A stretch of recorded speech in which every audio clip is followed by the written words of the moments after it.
As flickered flame makes shadows bend, and smoke meets moonlight, cold and blue. When blackest night hails twilight's end, then darkness comes to beckon you. As hunger turns the flesh to fire, and breathing falters, reason halts, then creep the claws of dark desire to rip and split you at your faults.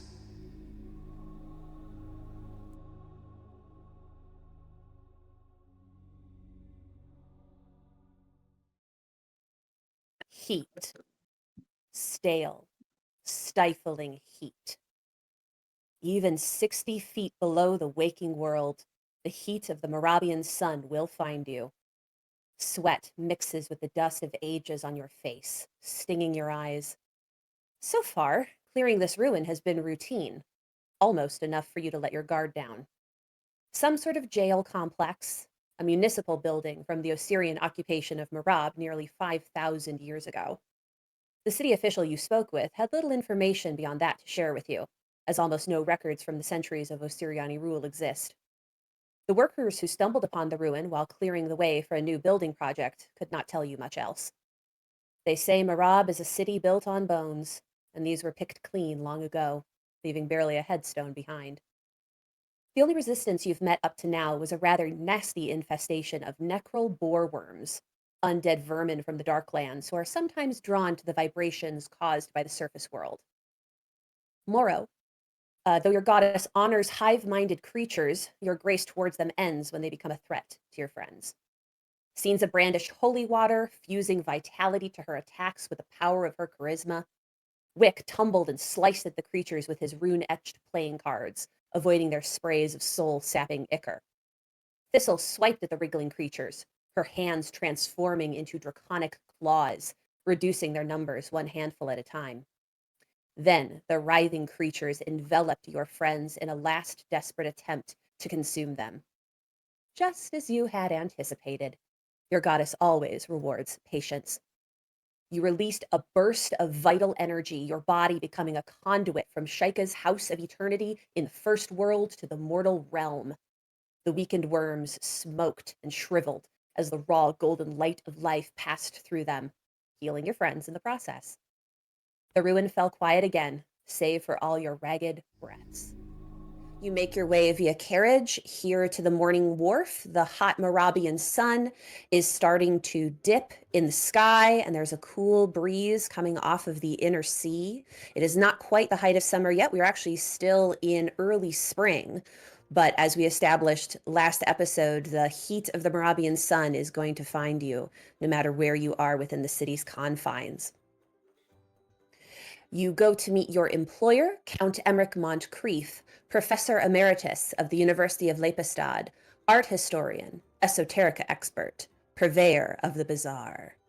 You received word that he, along with his yacht, is docked in the morning wharf, and you make your way to the correct berth. Emmerich calls out to you, "My fine, gentle fellows! All's well, I take it?" All's well that ends well, my dear. Hello, Excellent, Emmerich, excellent. dear. Oh, my Lady Morrow, how well you look. I knew I could count on you. Fine team you four make, yes, quite fine. Come aboard, and tell me all about it. Quite a solid bounty you found this time, Emperor. I always aim to please you, my lady. Did we find some little treasures to add to our collections? And then some. Wonderful, wonderful. Well, come aboard and join us. We've supper laid out. I'm sure you've worked up quite the appetite.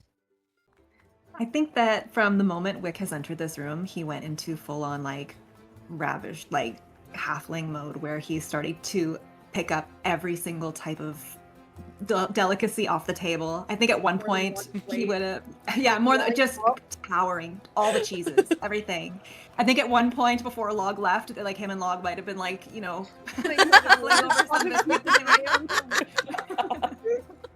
That's why the pig is missing a leg.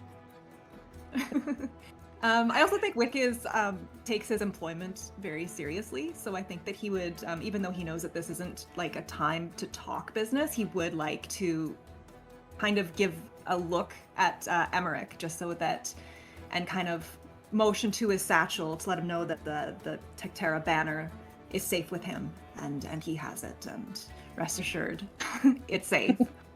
Yeah, absolutely. And Emmerich appreciates that. You've known Emmerich a good long while, I'd say, probably at least 5 years at this point, if not more. So you have definitely been at parties like these, maybe in an undercover capacity from time to time, or blending in with the background. So you see Emmerich put a finger to the side of his nose in the gesture of understood. Sinza, you are interacting here with Emmerich, with Moya, with Ronar.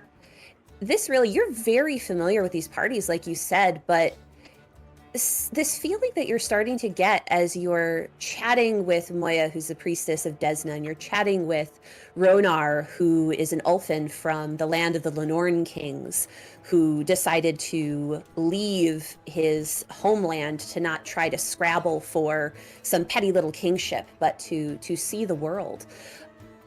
It is occurring to you, and there's a couple fleeting little micro expressions against Emmerich's face.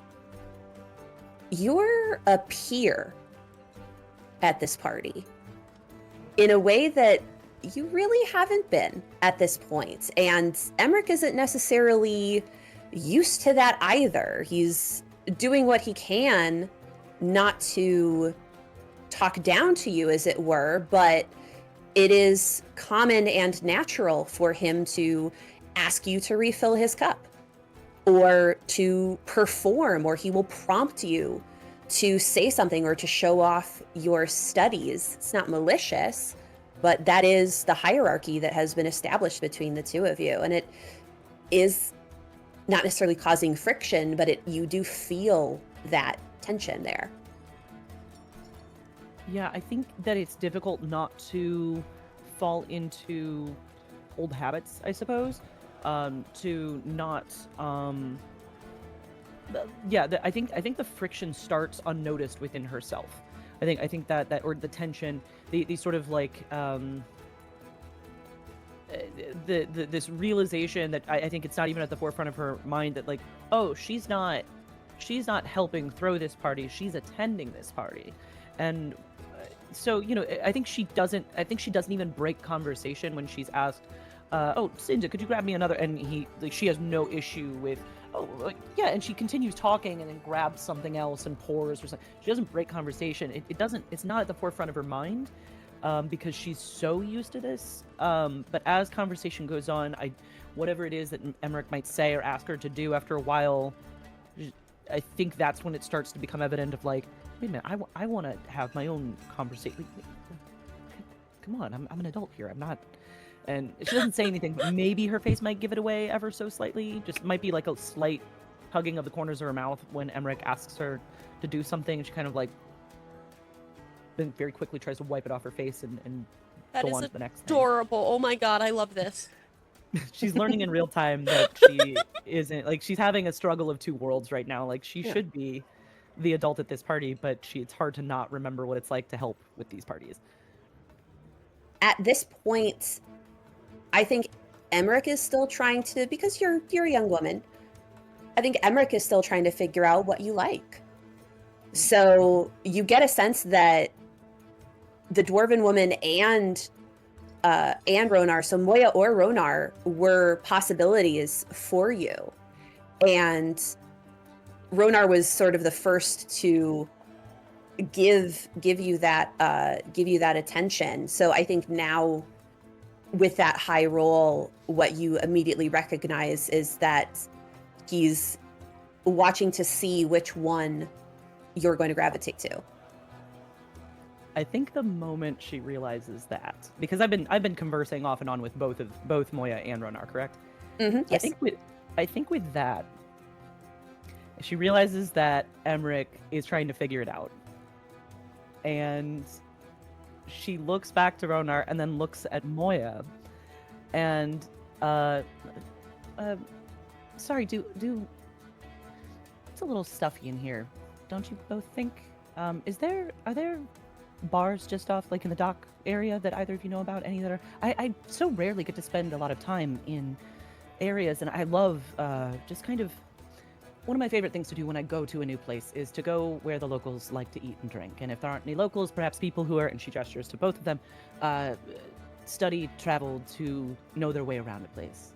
Would you both like to show me a favorite spot or two? Moya would definitely take the lead on that, and she says, "Oh, well, if someone is asking me to show them around, it is my duty to do so. We will journey together if you would like."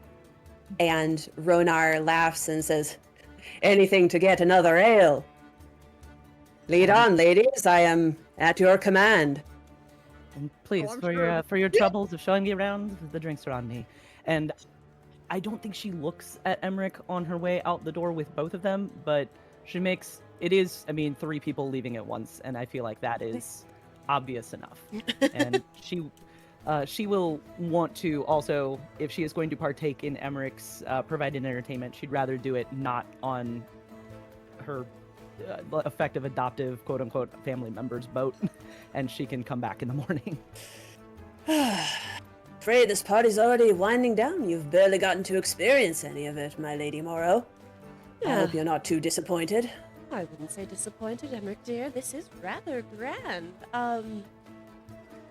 Let's just say I am not necessarily familiar with parties of this persuasion. Well, hopefully our association will yield many more to come, if that is what you want, my lady. Emmerich dear, you know I am nothing if not pragmatic. As long as this relationship is profitable for the both of us, it can continue indefinitely.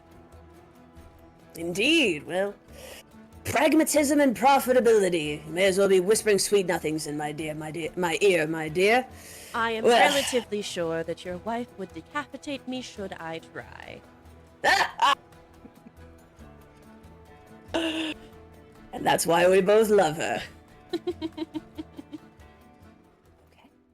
So the door closes behind you, and Emmerich is standing over a map, and you recognize the map is Ustalav. Well, fellows, I hope you all got some rest. Now, back to work. Virlik. Since boyhood, I've never desired anything more than to know its secrets, to chart its ruins, to catalog its antiquities. I even thought it might happen when the leader of the Whispering Way met his demise. But then the Whispering Tyrant returned, and, well...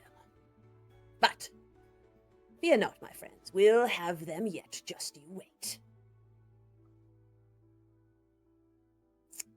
And Count Moncrief opens up a etched leather satchel that is hanging at his ample waist, and he removes a green velvet bag. He opens the golden strings of the bag and eases out a leaden glass specimen jar. Within the jar, you see a finger-width chunk of ore. It is bone white and run through with a smoke-like threading of black granules. At first glance, it seems to be some sort of marble. Emmerich, what exactly are you planning? Well, take a look. And if you would like to try to identify this item that he has placed on the table, you can do nature, occultism, or undead lore. I got a 29 on my occultism. 29, okay, great. I have a 27 with nature. 27 nature, wonderful. 18 on occultism. 18 on occultism, okay. So, Wick and Thistle, you identify that this piece of stone is what's known as lazurite. Lazurite is a thin black crust, which appears in white rock known as marrow stone. It is necromantic in nature. Corpses that are left within the vicinity of lazarite can spontaneously rise as ghouls or ghasts, usually not mindless, usually with the same capacity that they had in life. It is most often to be found in the Darklands. For those of you who don't recognize it, Emmerich can see the blank expression in your eyes. Well, Emmerich, it is very pretty, but I am going to need a bit of an explanation, dear. I think that Thistle would also say, Emmerich, you know, those that are gone should stay that way. Messing with things like this could only get you into further trouble. How right you are, my dear. How right you are. This, my dear Morrow, is a lazarite, a rather nasty gift from a bygone age. My sweetheart Drina believes that it is the physical form of the necro language itself. Perhaps one day we'll prove her right. But for all we know now, is that in small quantities this can raise a corpse into undeath as an intelligent ghoul, possessed of its soul and intellect, but twisted by void energies. Like a vampire, but with a maddening, all-consuming hunger for flesh. In massive quantities, the lazarite can soothe this screaming hunger, but it never truly goes away. But, Thistle, what you have not noticed is this is not lazarite.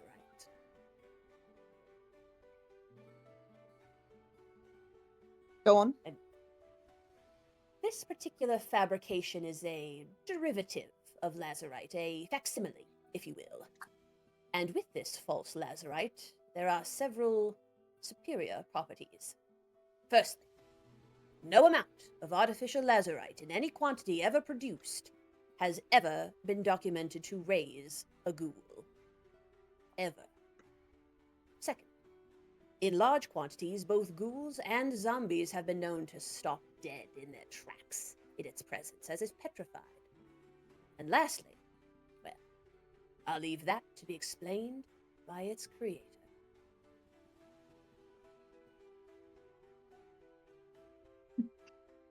Same exact expression that you just saw. Morrow is very quiet, but the eyebrow goes up.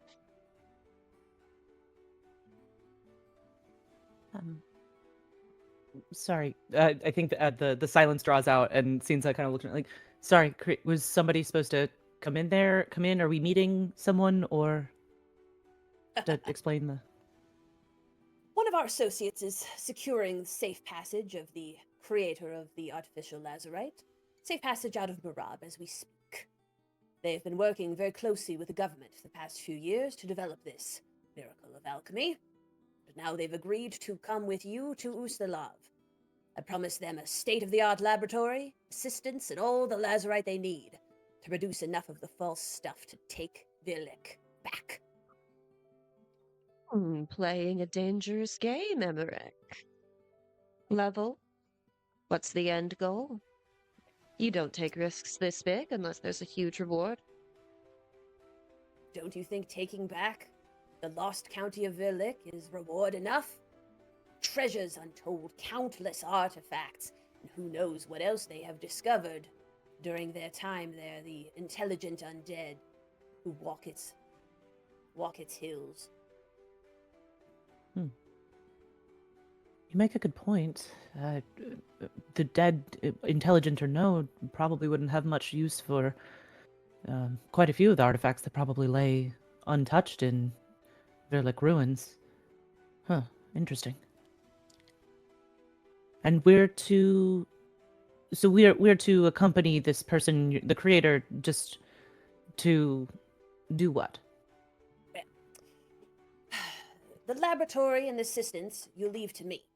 But the lazarite, that's where I need your assistance. There's only one place I know of with enough lazarite in place where we could actually mine it. Skytear Island. It's in a little barony near the old capital, ruled by a Lady Radia Vadira. You remember her, don't you, my girl? And Emmerich looks pointedly at Sinza. I think Sinza, It's like that. If the camera were a thing, there would be that foreshortening on her face as she is blown into the past. Radia, like Yes. from when I was a girl. I had a feeling you remembered her. The Vidir family has ruled their barony for almost 12,000 years. 1,200 rather, not 12,000, that would be a little ridiculous. 1,200 years. I knew Radia's father, the old goat. I hosted the old man at my home in Califas some years back for a few days, and he brought young Radia along to see the city. Skytear Island is an ancient Kelid battleground, and I wanted to survey the area for artifacts. I offered him gold, even the first choice of treasure, but he wouldn't hear it. Anyhow, I thought I'd introduce young Cinza here to the girl, being of the same age and also of a studious persuasion. Disappeared for hours, they did. Braiding your hair and making daisy chains, no doubt, right, my Faitza? Yeah, right. But they were gone by daybreak. Anyhow, formidable man, though his health was failing even then. He passed away a few months ago, making Radia the new Baroness. And she's given you access to what her father wouldn't, hasn't she? Not yet. Once you return to Ustalav, I need you to visit the new Baroness, Vesperholt. Don't mention the Lazarite, not yet. Just tell her I want the excavation rights to whatever is on the island. And in exchange, I'll owe her a favor. Well, and coming from you, that can be a very powerful favor. She is Montcrief young. family carries weight, that's for sure. Mm-hmm. She's a young girl, and for what I've heard, hasn't made any moves to make friends. But people like her well enough, and the barony has always been self-sufficient, fishing, logging, a popular hunting lodge for the rich and idle, and they have a well-renowned hospital which serves all the surrounding baronies. Her father ruled for 70 years. He had connections, but most of them out of the country. I want to know what she says. I want to know if she understands the value of a favor in Ustalav. What? And if Why she did doesn't, Well, then you'll let me know, and maybe someone else can finish the job. Cinza dear, you seem to know this Radia better than anyone else. What do you think? Well, I don't entirely know. We met once when I was 11 or 12, and we were the same age. We played together that day, but what why did they leave so early the next day? I don't think I ever asked. I don't know. I suppose he figured our negotiations were concluded. Much to my chagrin. And this was because he told you no then to the excavation rights? He had said no, but I had more rounds in me of debate, and he could have wheedled me for much more, but the visit was cut short. Sad for both of us, perhaps. Well, I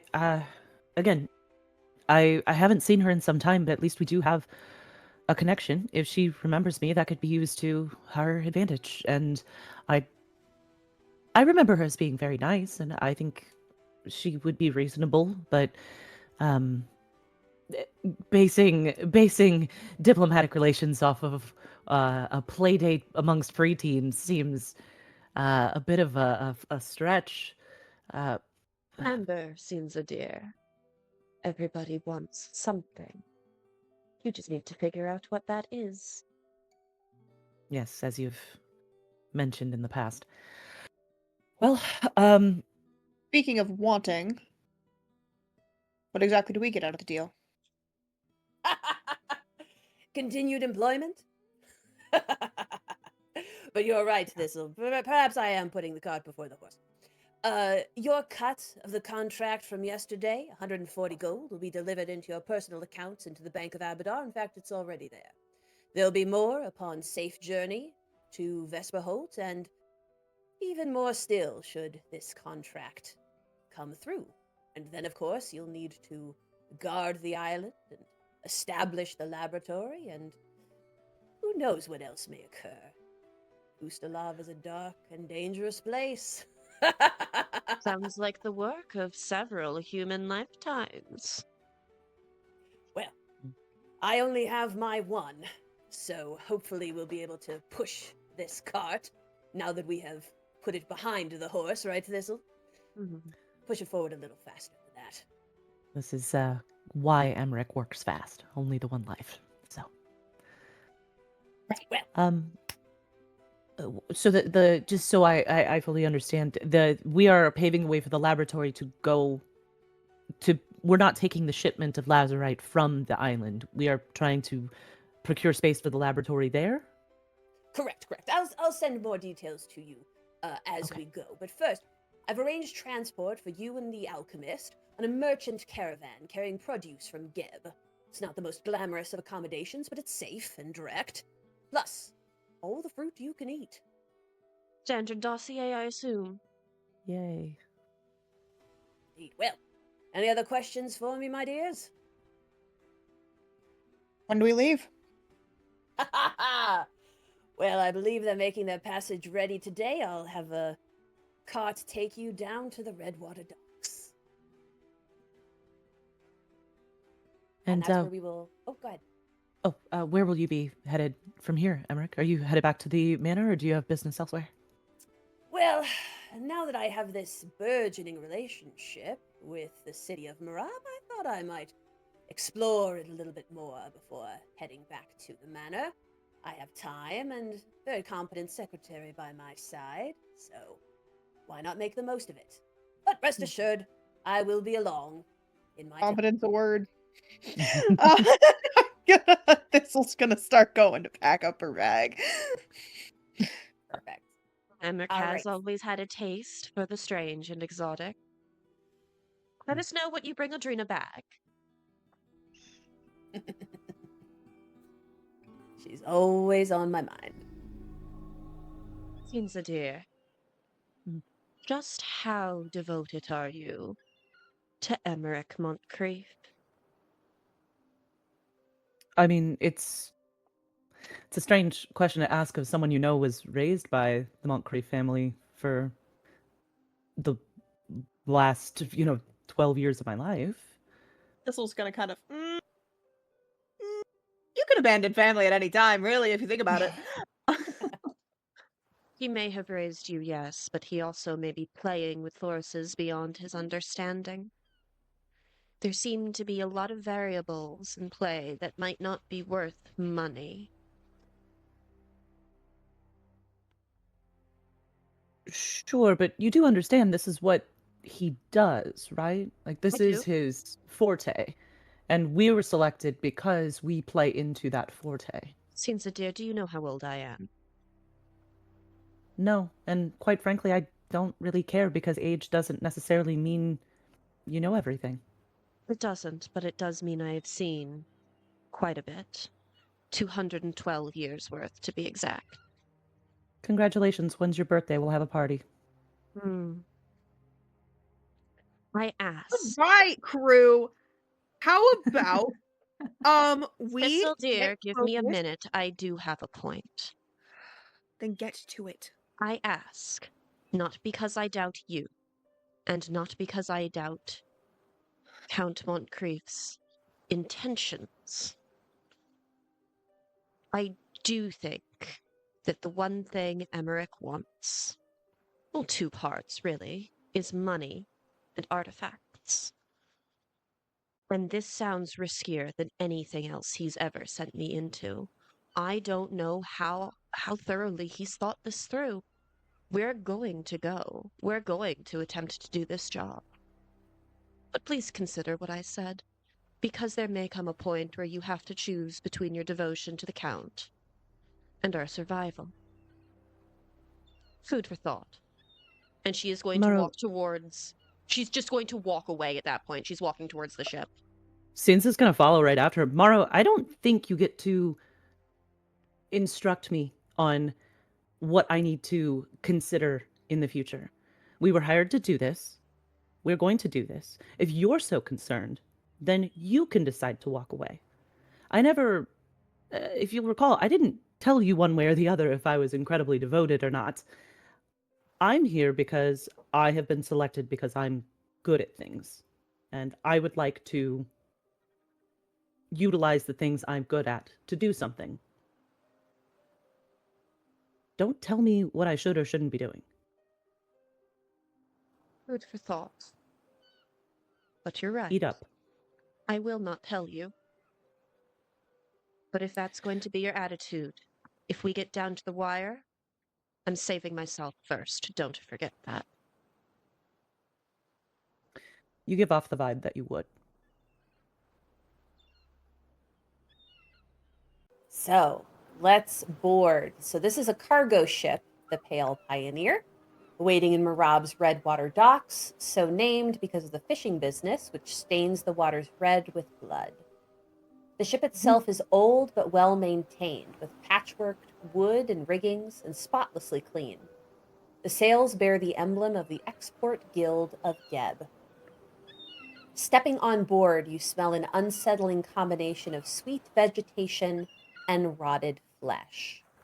Looking around, you realize that the crew are all zombies, with milky eyes and slack jaws, swabbing the deck, pulling rigging, or loading your luggage onto the ship. Instead of traditional officers, you see 3 ghoul necromancers striding the deck, keeping their minions in line. They are all ostentatiously dressed in bright colors and sumptuous fabrics, one with a curly blonde wig, and they smile as they catch your eye, long, sharpened teeth gleaming in the hot Thuvian sun. And from the top deck, you hear a raspy female voice with a thick Brevik accent call out to you. "Welcome aboard! Captain Kai Greywatch, good to see you. I'd hoped to speak to you in my chambers this evening. Once you're settled." You see only her figure silhouetted against the midday sun, thin with a large tricorn hat, a striking plume festooning from the side of it, gripping the railing with one hand. "Pale Pioneer's not exactly built for comfort, but we'll do what we can. Enjoy your stay. I'll see you for dinner." Ithel kind of mutters almost into lock. I don't think I'll ever be settled. Moro, you have squared up with the woman in the plague doctor mask. Yes. So, you must be our expert. Yes, I believe I must be. Nice to meet you. I am Odessa. My family has no surname. We identify ourselves in other ways which would be meaningless to you. Moro Venturi. It's nice to meet someone who at least presents as... The eyes are going to flick up and down her entire robed form. Other. It is by necessity, not by choice, but my otherness has kept me alive and kept those I come to care for alive as well. This is Amarnas. He has been my guard for many years, since I first came to Ruin's Rest. His family fled Lastwall when it was destroyed and came like so many did to Merab. Only Amarnas survived the journey. I'm sorry to hear that. May I ask you a rather blunt question with a request for a rather blunt answer? I will do what I can, Miss Moro. Yes. Count Montcrief is correct. And there is a large amount of lazurite. What should we prepare for? What will we be walking into? I do aim to complete this mission, but I would like to arrive prepared. I appreciate her candor. I myself came to Merab to uncover, not to discover. But fate had more in store for me, it seems. The Whispering Tyrant is a threat to all life, spreading his corruption in quiet darkness. It is not enough to pursue our individual passions anymore. If I can do some good, then I will. I have left someone in my place to carry on to serve the people I leave behind here in Ruin's Rest. Something else I did not expect would be in my charge. but that is my goal. To use my discovery the best way that I can, with minimal impact to life. Think of anything that would be more relevant than most other things. Please let me know. Look forward to, well, I would say making your acquaintance, but that's not really something I do. We will be spending much time together, and you strike me as the person who must embed oneself in a place and then rip yourself out at the root. I understand that pain, and I will do what I can to spare you of it. It's the kindness I will thank you for. So in the evening, dinner is served for you in the captain's quarters. The table is well laid with fine china and silverware, and a local meal of spicy seafood and peppers, lamb pastries, and date cake. A zombie server fills your glasses with wine and then opens the door for the officers to come into the room, followed by the captain. She removes her large hat, and you see her hands have long pink painted claws. Her hat removed reveals a bald, green-veined head. Captain Greywatch wears some makeup to give her face a more flesh-like appearance, and she grins at you as she sits. So, how are you finding my ship? The Pallid Princess is one of the finest in the fleet. There's many a captain who's killed, quite literally, to helm her. Please eat. I can Enjoy. understand why. It truly is lovely. And I'm going to also just like pour kind of like, I'm gonna put the glasses down in front of the ghouls and take out my flask of friendship here. Okay. It's tradition from my home to offer something from my homeland, and I pour out a little bit of something for each of them. Absolutely. And I just want to turn the tides into our favor as much as possible. yeah, Thistle, to either your expectation or your horror, what pours out of your flask of fellowship for these four ghouls is red and vital.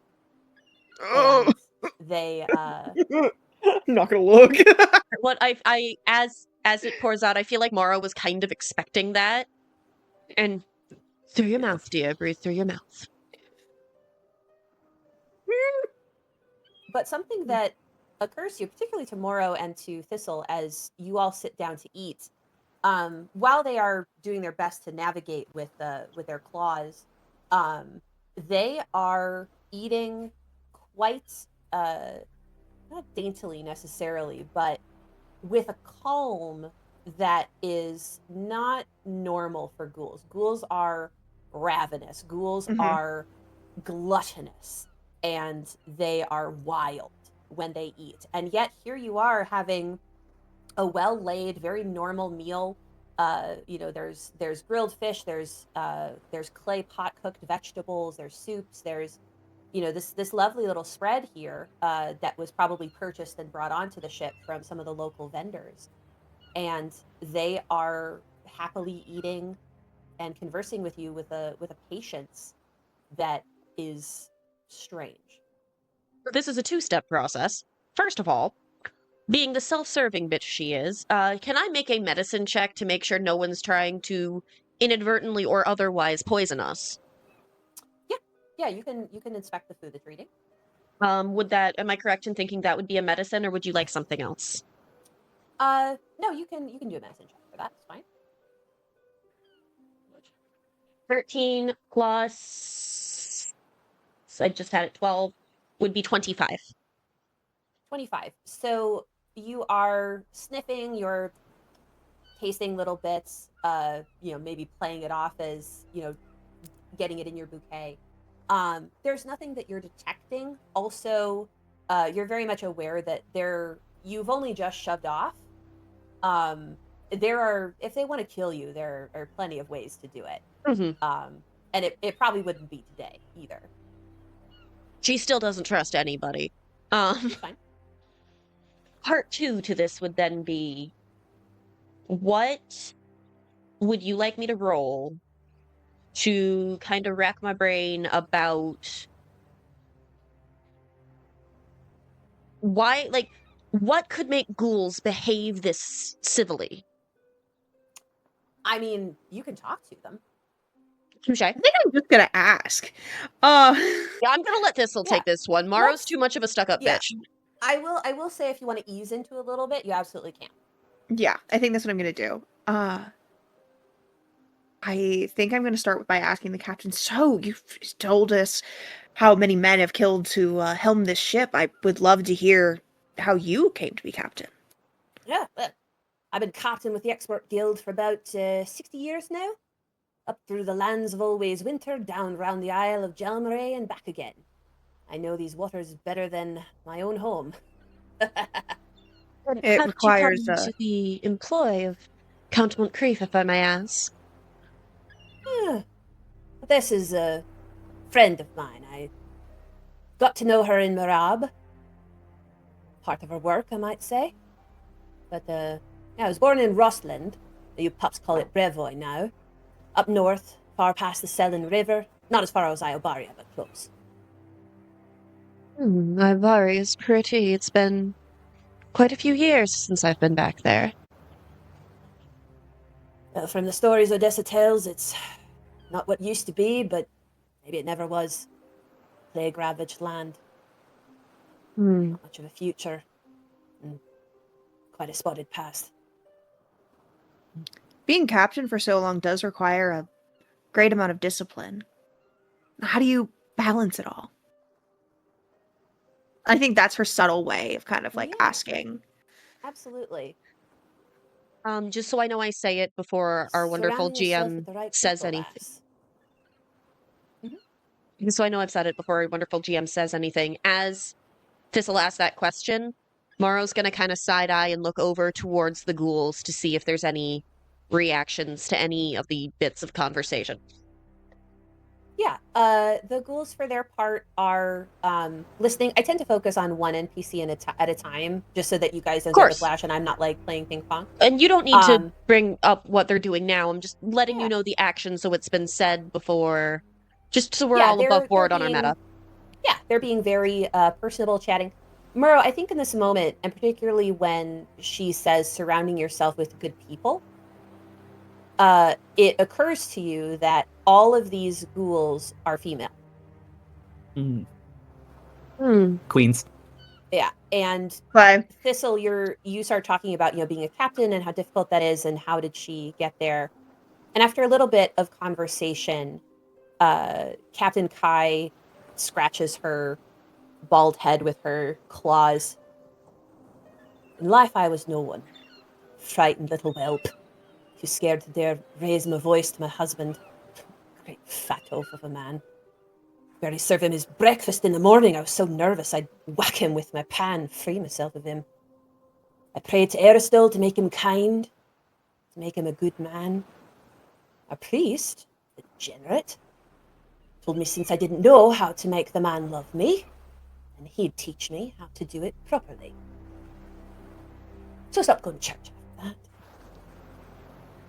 Then one day, something started eating the cows in the fields. Not the way a wolf pack would, just obliterated the poor beasts. Well, my genius husband says, go out in the fields, take whatever remains is left from the cows, and I don't have to waste my hard-earned money on meat for a while. So I do, making stews and pies and broth from whatever I can butcher. And after a week or two, I find myself just chewing on the skin as I go along. Swallowing it too. Just so hungry. All the time. Finally, one day when my husband comes home for supper, well, I've eaten it all.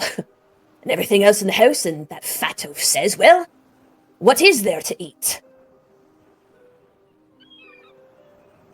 I didn't know what I'd become until I found others like me. And I made my way to Geb, where I knew I'd be protected. I knew I was a monster. I didn't care. Figured it was my turn. I know it's not right, but It's the truth. Thistle takes her hand and just kind of like gives her like a very gentle squeeze, kind of as if to like say like, I can see you. I'll offer some incense for you. I am so sorry. Us four, we found each other over the years, over the centuries. Living in Gebbets, it's like a haze. It's a whole world and it's made for us. Living, you're like cattle. It's paradise. It's an endless feast. And they get on a ship like this. You see the world and you realize there's more to life than unmaking it. We belong to an organization. We call ourselves the Quick Dead Alliance. It's a bit underground, but we're trying to change things for the better. Thank you for opening up. I think Morrow's going to start digging through her bag. She's going to pull out what looks to be a small, almost like a small pewter flower. Just place it very gently in front of the captain. I have my Yes, suspicions. Well, I have my suspicions about what you've been through. And we don't need to voice them here. That is yours to keep. But if you ever do truly need support, that was gifted to me by someone who, like you, also got out. You're stronger than you think.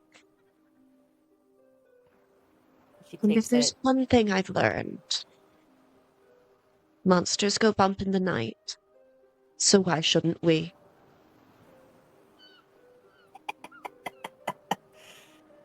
True words.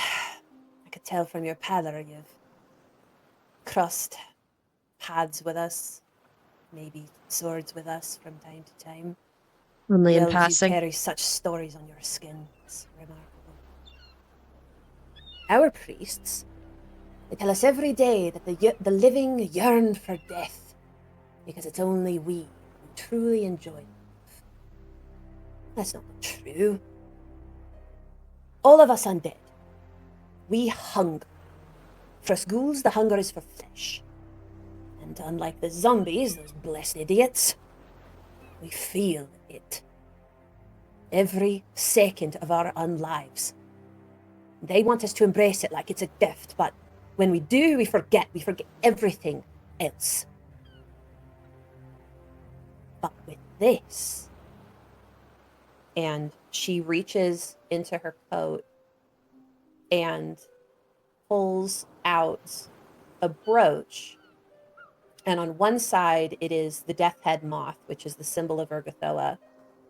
And then she flips it, and you see embedded is another piece of artificial lazurite. With this, it's gone. Myself and my crew, we've worked for decades to reject those screams inside of our heads to feed. But Odessa has given us peace. And I'll never be able to repay her for what she's done for me. I'll do what I can to keep her safe for you. But where we go, I cannot promise an outcome. I understand. And I'll admit, my reasons are not fully altruistic. Once Odessa can get her lazurite production up and running, we want a piece distributed to every member of the Quick Dead Alliance who needs one. And in time, with enough of it around, maybe the combined effect will start to work on others. They'll turn away from the teachings of the Everglades. While I do think he approaches the world with stars in his eyes sometimes, if there's one thing I know, Count Emmerich Montcrief is a good man. You do him a favor, he'll do you one back. The negotiation will be up to you. But I do think there's a chance. Well, I might not be the best debater in the world, but got all the patience that anyone could ask for. Laura's said her piece, and she's going to she's sitting back, and now she's fascinated. She's really watching these ghouls, and the math is happening. Absolutely. Yeah, and they are happy to share their stories with you, and they all take on that similar vein of there was a power in embracing the monstrous that was sorely missing from their living lives. But with time and with perseverance, they have found a way back to a balance, a healthy balance of having power and mastery over oneself without having to rip it violently from the world around them.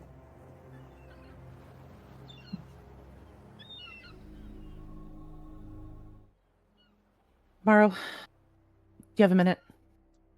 Hello, seems a dear. Of course. Listen, we started off this leg of the journey on less than ideal. Less than friendly terms, yes. Sure, yeah. And given that we're going to be traveling together for a while, I wanted to extend the proverbial olive branch, if it were, if you'll hear me out. Of course.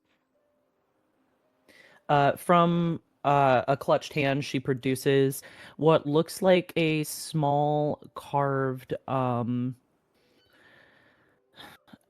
gonna say it is a small carved, like, butterfly, like a little stone or like a little wooden butterfly that's been stained black with, like, carefully lacquered to create some, like, bright spots on its wings. But it's broken cleanly, like, split in half.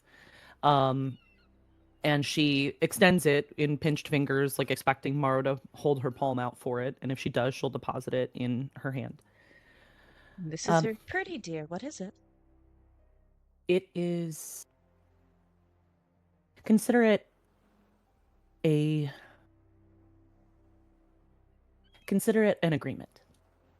You said that you would...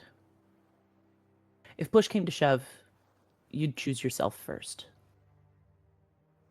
And I don't blame anybody for wanting to put their own safety above a couple pieces of gold or whatever. But with this agreement will...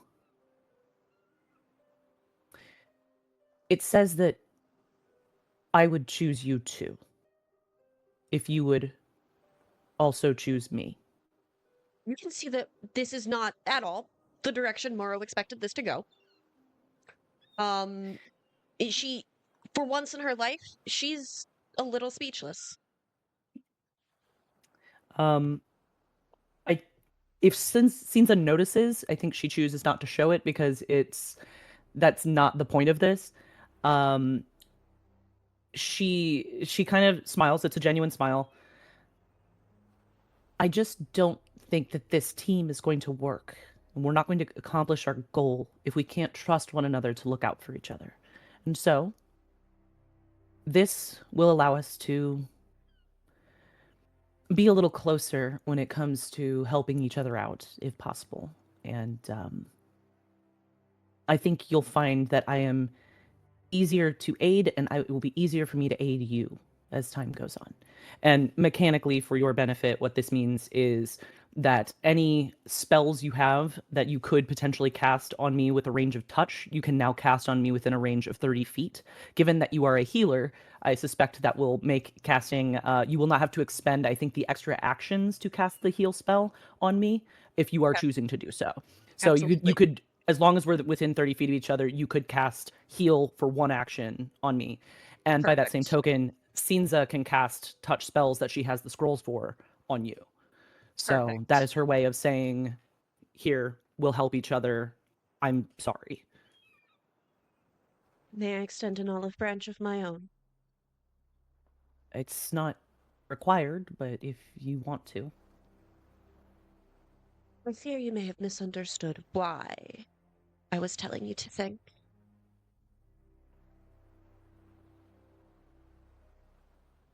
Because several hundred years ago, I didn't.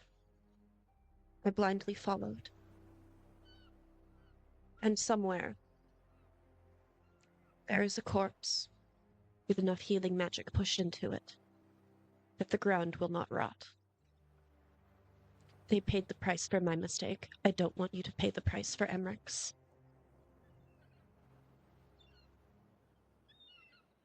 I'm very sorry that that's something you had to experience. I do have to make my own mistakes, though. You do. But that doesn't mean I shouldn't try to listen. And she extends a hand. I'll She never extends tell a you hand. to do something, but I will strongly suggest at points. Can you live with that? She kind of laughs wryly. We'll cross those bridges when we get to them, huh? Then hand out to shake. Absolutely. Morrow's making human connection again. Look at my baby. And Cinza makes no promises to not fly off the handle when she thinks someone's telling her what to do, but she's gonna try. Effort is all we ask. So, the night before you are due to arrive in the town of Pale Gleam, you enjoy the light of a full moon, camped beside the misty banks of the Glimmergrave River. Morrow, you sit on a collapsible stool beside your tent, casting your eyes over the group. Amarnis is tending to the ox you acquired in Ardis, cleaning its hooves. You notice a rare, soft smile on his young face. Odessa is finishing inspecting her laboratory equipment, checking for anything broken from the bumpy journey. Wick, you notice Odessa's work is complete, and you hand off the ration tonic you've been warming up for her by the fire. She's not taken off her mask since you disembarked the Pale Pioneer, using the port near her mouth to sip her daily meal. You've taken it upon yourself to choose which tonic she consumes each day, so she never has the same flavor twice in a row.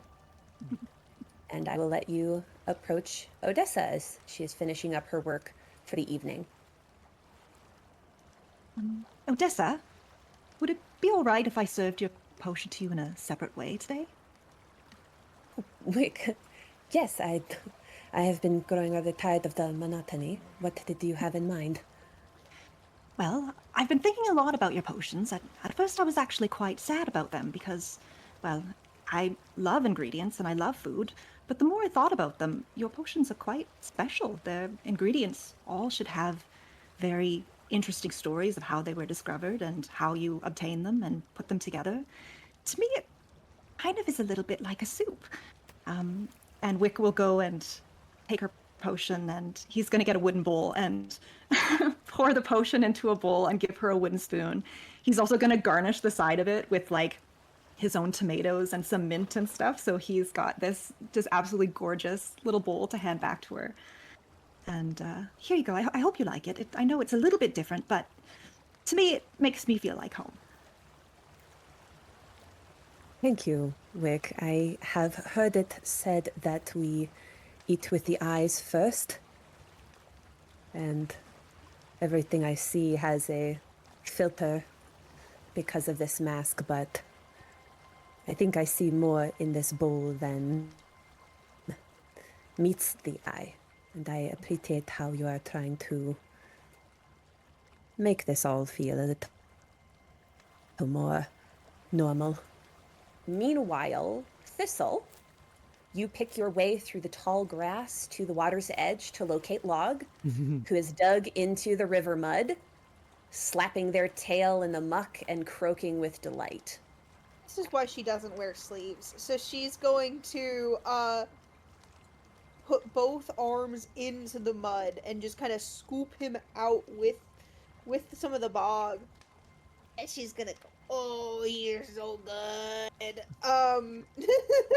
And scratch his favorite spot. And then I'm going to look at him very seriously and I go, "We have a very important mission tomorrow." we gotta do stuff for our friend. And then once we are done, I will get you a roast ham. And the joy that flashes in Log's eyes when you say ham suddenly clouds over with darkness. And Thistle, you know that you're no longer looking at Log. You are looking directly at your patron in this moment. And it's almost as if you hear your patron say, "Time to be alert." And you feel a tingling on the back of your neck.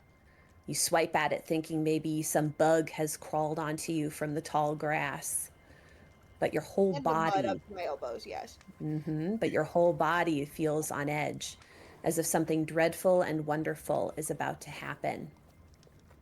Then, the night sky seems to rupture open with 100 draconic eyes, spinning wildly in space, all before fixing their gaze on you. Before any of you can react, the silhouette of a huge dragon, outstretched, appears against the moonlit sky, the membrane of its wings reflecting back your own faces as it shows its full glory to you. Guys, dragon! Dragon! Dragon! The eyes wink closed and disappear as the creature alights onto the river, tucking its curiously curved wings, staring you face to face. Though their mouth does not open, you all hear it address you. Good evening. Morrow has... I offer a curtsy? Morrow has absolutely stood up and I think is trying to put, without really thinking about it, trying to put Cinza behind her, even though I'm pretty sure Cinza has a few inches on Morrow. Morrow's only like 5'6". Yeah, Cinza's tall. But she's Yeah, immediately like, Cinza's no, not even noticed. She hasn't even noticed. I think it's just full on. Nothing is happening other than this draconic face, hand on sword, but trembling. This is the first time she's come face to face with the dragon. Like, what else do you do besides shake? Thistle is answering that question by very quickly going right up to the water's edge and is like starting to like take off her boots. She's like, "Holy shit! I can see one up close." GM, in Morrow's 212 years, has she ever encountered dragons before? How common would they be? Dragons are not as uncommon as you might think. Some of them do enjoy embedding themselves into mortal culture or bipedal culture, as it were.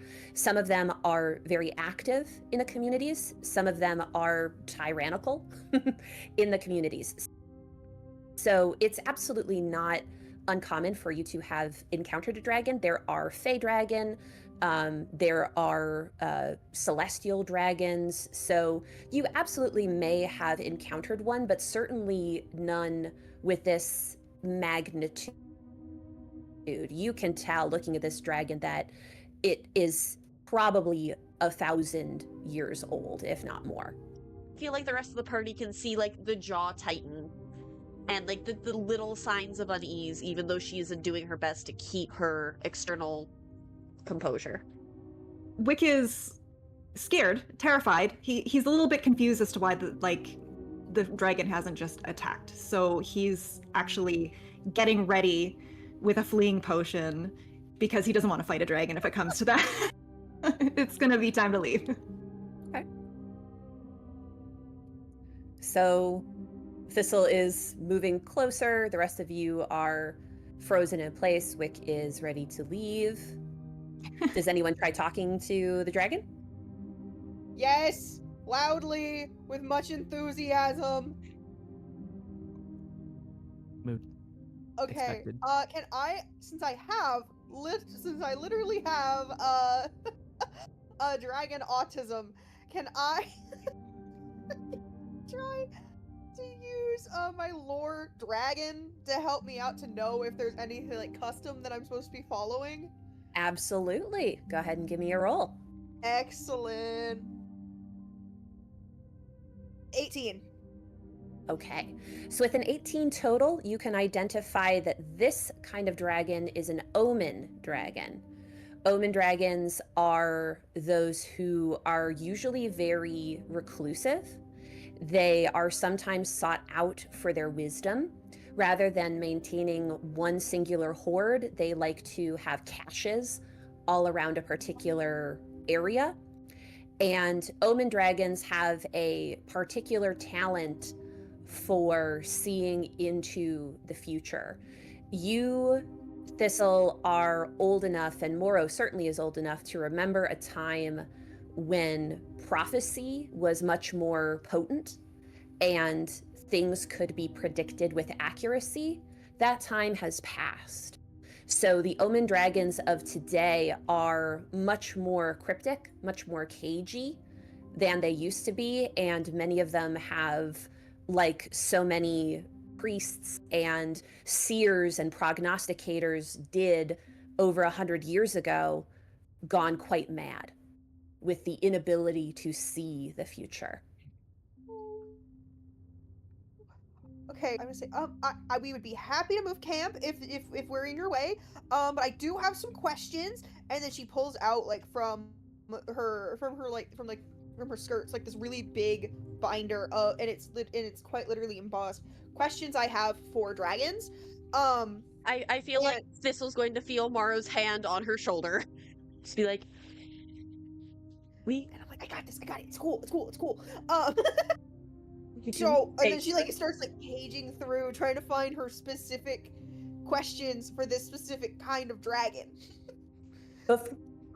Before you begin, before you begin speaking, this is enough of a pause for the omen dragon to continue. There's a roar that comes out of it, not an angry one, but a one that arrests you in your tracks. Morrow's jaw is going to tighten, and those within like 3-ish feet of her can hear that just very quiet exhale of like, don't lose your nerve. Disciple of dragons, student of the unseen, descendant of the first world, insurgent of the matriarch. You are known to me. You exist in many places, but live in none. Heed me now. No one can live within memory, nor can memory give life to its conjurer. It is a hungry ghost.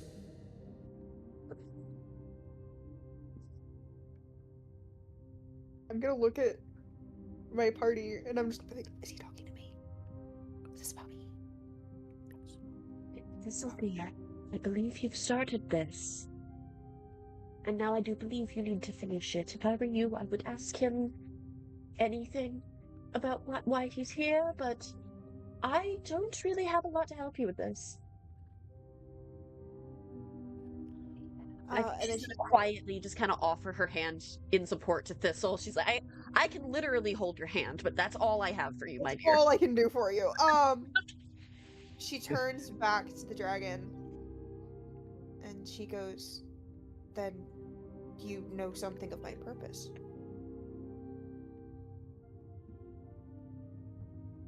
Known, unknown. They are similar, more the same than you may perceive.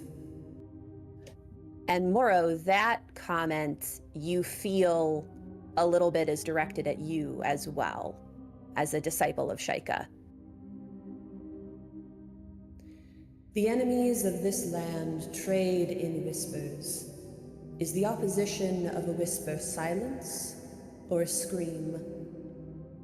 I am aware of your purpose, for the comings and goings of this land are my preoccupation and my occupation, and your future has been foreseen.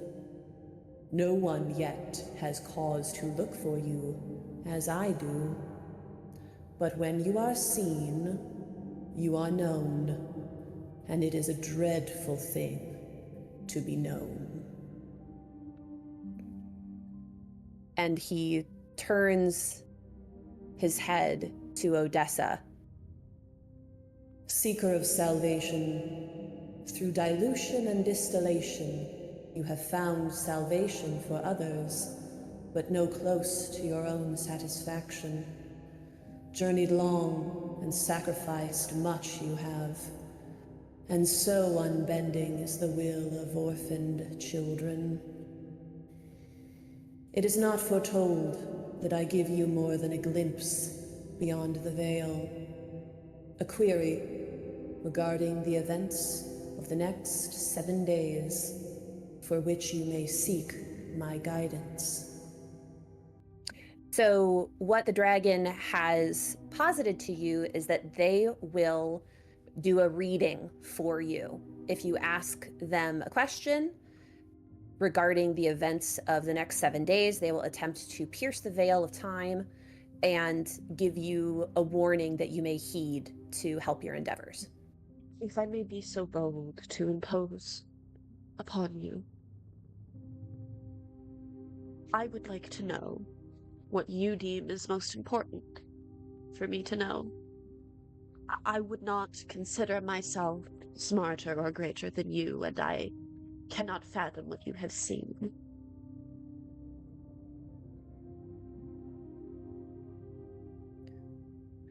And the dragon will pause a moment to allow you all to come to a consensus before it does the reading. I think, looking at everybody here, I don't know a ton. I mean, I didn't really know that omen dragons were still around based on, my experience. But it would occur to me that maybe this is less hard, fast information. The future is malleable, nebulous. This is less going to be a concrete answer and more something that could just help us. So I don't hate the idea of the initial question that Morrow posed of what would be most important for us to know, but that might be too vague to get a proper answer. I see that. We would know what, but nothing about when, how, or how that affects us. That is a very good point, Zinza. How would you take it? I think maybe asking about something. We know that within the next 7 days we intend to proposition Radia for her blessing to obtain the Lazarite. That is a definitive thing that we know that we are planning on doing within the next week. I think something surrounding that is our best option. I'm thinking when we remove the Lazarite, will that cause some catastrophe? Again, Will that it's just happen going to in give the- us assistive. Yeah. It's just going to be sort of helpful information, not necessarily a yes or no. It's not as predictive, I think. Okay. I also don't believe we'll be removing Lazarite in the next 7 days, so I don't think that one would work. Yeah, I think it's the proposition. I think it's the act of us. I think we need to ask about how that will go, or what Initially, would say yes. if we need advice. Perhaps it's almost as if we're. He did say you may seek guidance. He just said you may seek guidance. They did. Seems I've just had a thought. While my earlier mistrust in you and the Count may have been misplaced, it does come from a place of experience, and it is not impossible that while we might be able to trust Miss Radia, are there people who she trusts that might not have her or our best interests at heart? Isn't that the case with every leader in every nation? Yes, but what if we knew who they were going in? So your thought process is not wrong. Generally, what is going to potentially help you is anything that will give you maybe leverage in the conversation with Radia, or a way to approach her to get her to agree or say yes. The other one is you guys know very little about Skytear and Skytear Island, and you know that you will have to go there. So asking direct questions about the island could also prepare you for what you might be facing if you do get approval to go there. Okay.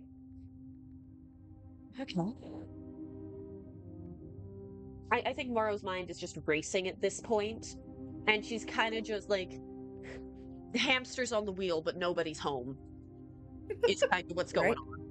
Well, I've given you plenty of time to debate. I think now is the time to decide. Yes. Otherwise, I will make the decision for you. Absolutely. I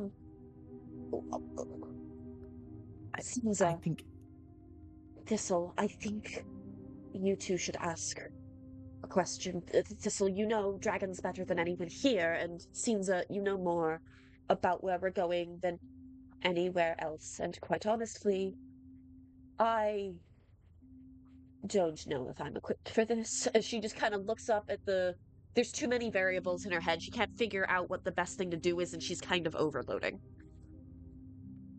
I think Cinza looks at Thistle since the dragon was talking to her and doesn't want to take over. Yeah, doesn't want to take over that conversation, but will say, kind of look at the other two, at Wick and at Morrow. I honestly think that it needs to be about Radia, and because while where we're going is unfamiliar to us too, should we get the approval, we're not going there unless we get her approval. So He's just sitting with he's still got his fleeing potion ready, and he's just like, I wholeheartedly agree. Just any minute. he's uncorked it. He's like got a mug ready to pour it into. Just to through all the conversation, it's like, I think we're good. No, Nate, put it away. No, we're gonna get out. He's gearing up. I think at any moment, at a moment's notice, he is out of there. Yeah, I think Cinza's vote is going to be to ask about the best way to approach Radia to meet our goal. I think that's the most open-ended but still pointed. Flora's gonna sit her ass down next to Wick and just... Yeah, I have another one. Like she's tapped out. You can hear the dial-up sound. Well, cheers. So we're going to ask about Radia. Yes, Thistle will turn to the dragon. Oh, mighty seer, we ask humbly, in our quest to speak to Radia, what are the challenges that we may face, and what dangers lie ahead in our request to seek out these minerals? Okay.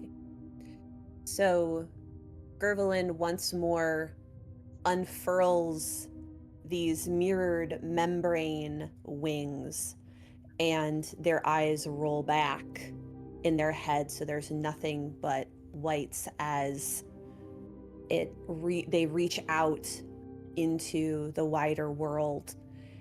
And the mirror, at first it's almost as though the wings disappear because of the mist that is behind them on the river. But then you see, drifting across these mirrors, you see something in the mist.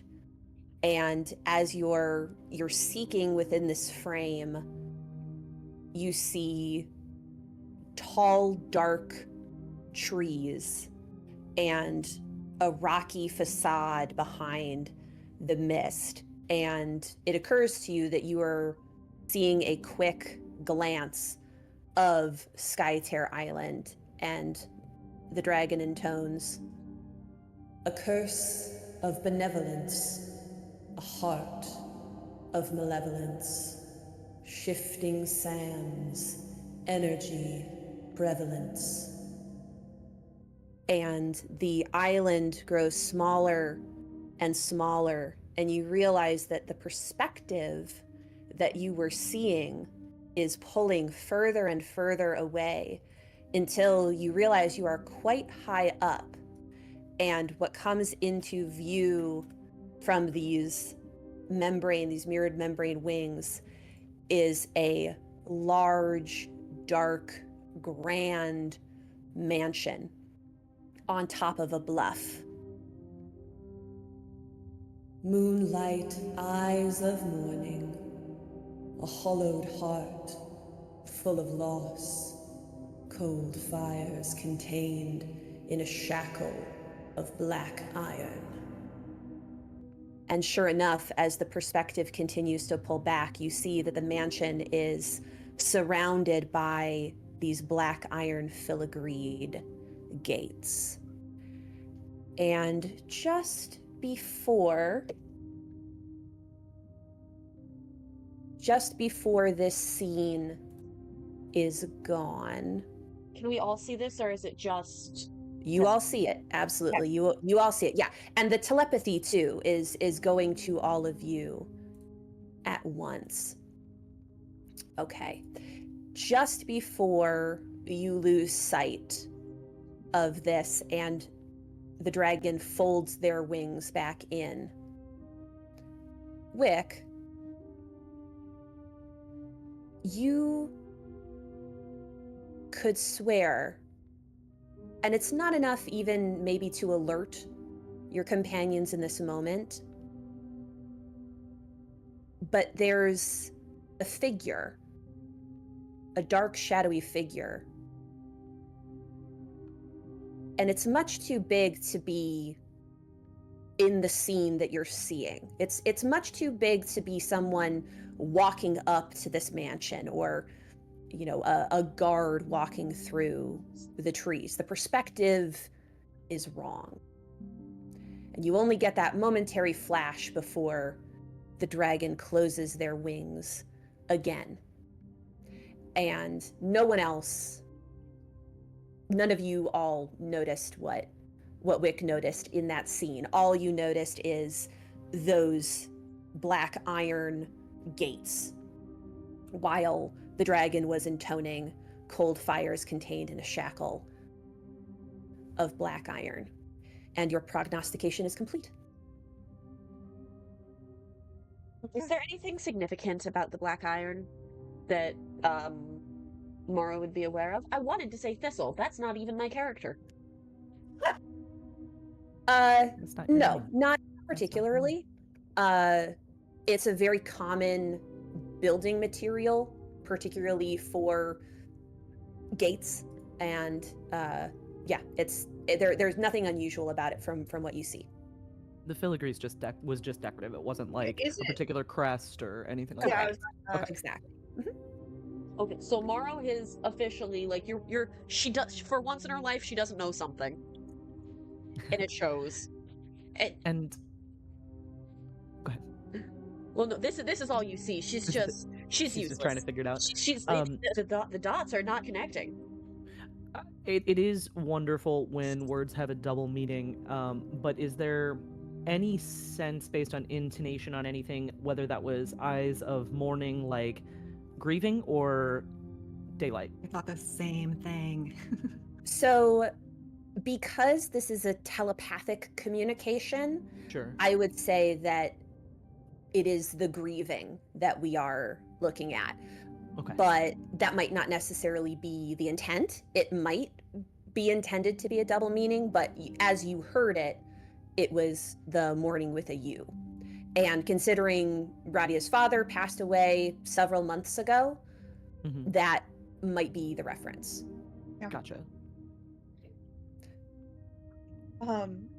I'm going to look up at the dragon and I'm going to say, I still have so many questions. Don't go.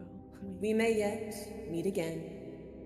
For all that is made may be unmade, the revelation forgotten, and the bedrock crumble to obscuring ash. Farewell.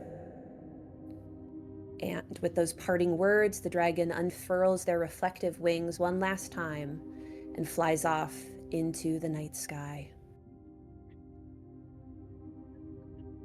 As soon as it's up and out of like, you know, it's taken a few wing beats and is now disappearing into the darkness to the point that, you know, it becomes obscured against the blackness, you know, the inkiness of the sky itself. I think Cinza lets out a breath she did not realize she had been holding, and just kind of, oh. The barony of Vesperholt is somewhat pleasant for Ustalav. Hazy sunlight filters through the thick clouds which usually cover the sky, further refracted by the gentle mist which rolls out from the softly rushing river. Dense pine forest retreats to make way for homesteads and larger farms, though the other side of the river that you can see is undeveloped. Along the way, you see a broken-down old way station in a copse of overgrown trees. The river road, as you approach Pale Gleam, begins to fill with morning traffic. A guard patrol marches along, their tabards decorated with the Vidira crest, a black pine tree on a purple background with 3 yellow stars. Farmers drive their wagons full of goods to market, some with squawking chickens or snuffling pigs. A pair of half-orc hunters astride 2 fierce-looking elk ride out of the tree line. You see freshly skinned wolf pelts on the back of their steeds. Your approach to the town itself is marked by a small fort with a single tower on the left side of the road and a large mill on the other side, its wheel churning up mist as it rotates. Beyond these, smaller roads begin to branch off the river, lined with buildings. A signpost indicates the following lay ahead: Misthaven Sanitarium, Vidira Manor, and Silveroon Ferry.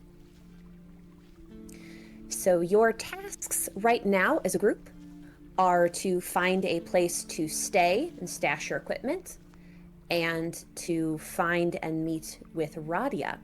So at this point, I will introduce the mechanic of gather information.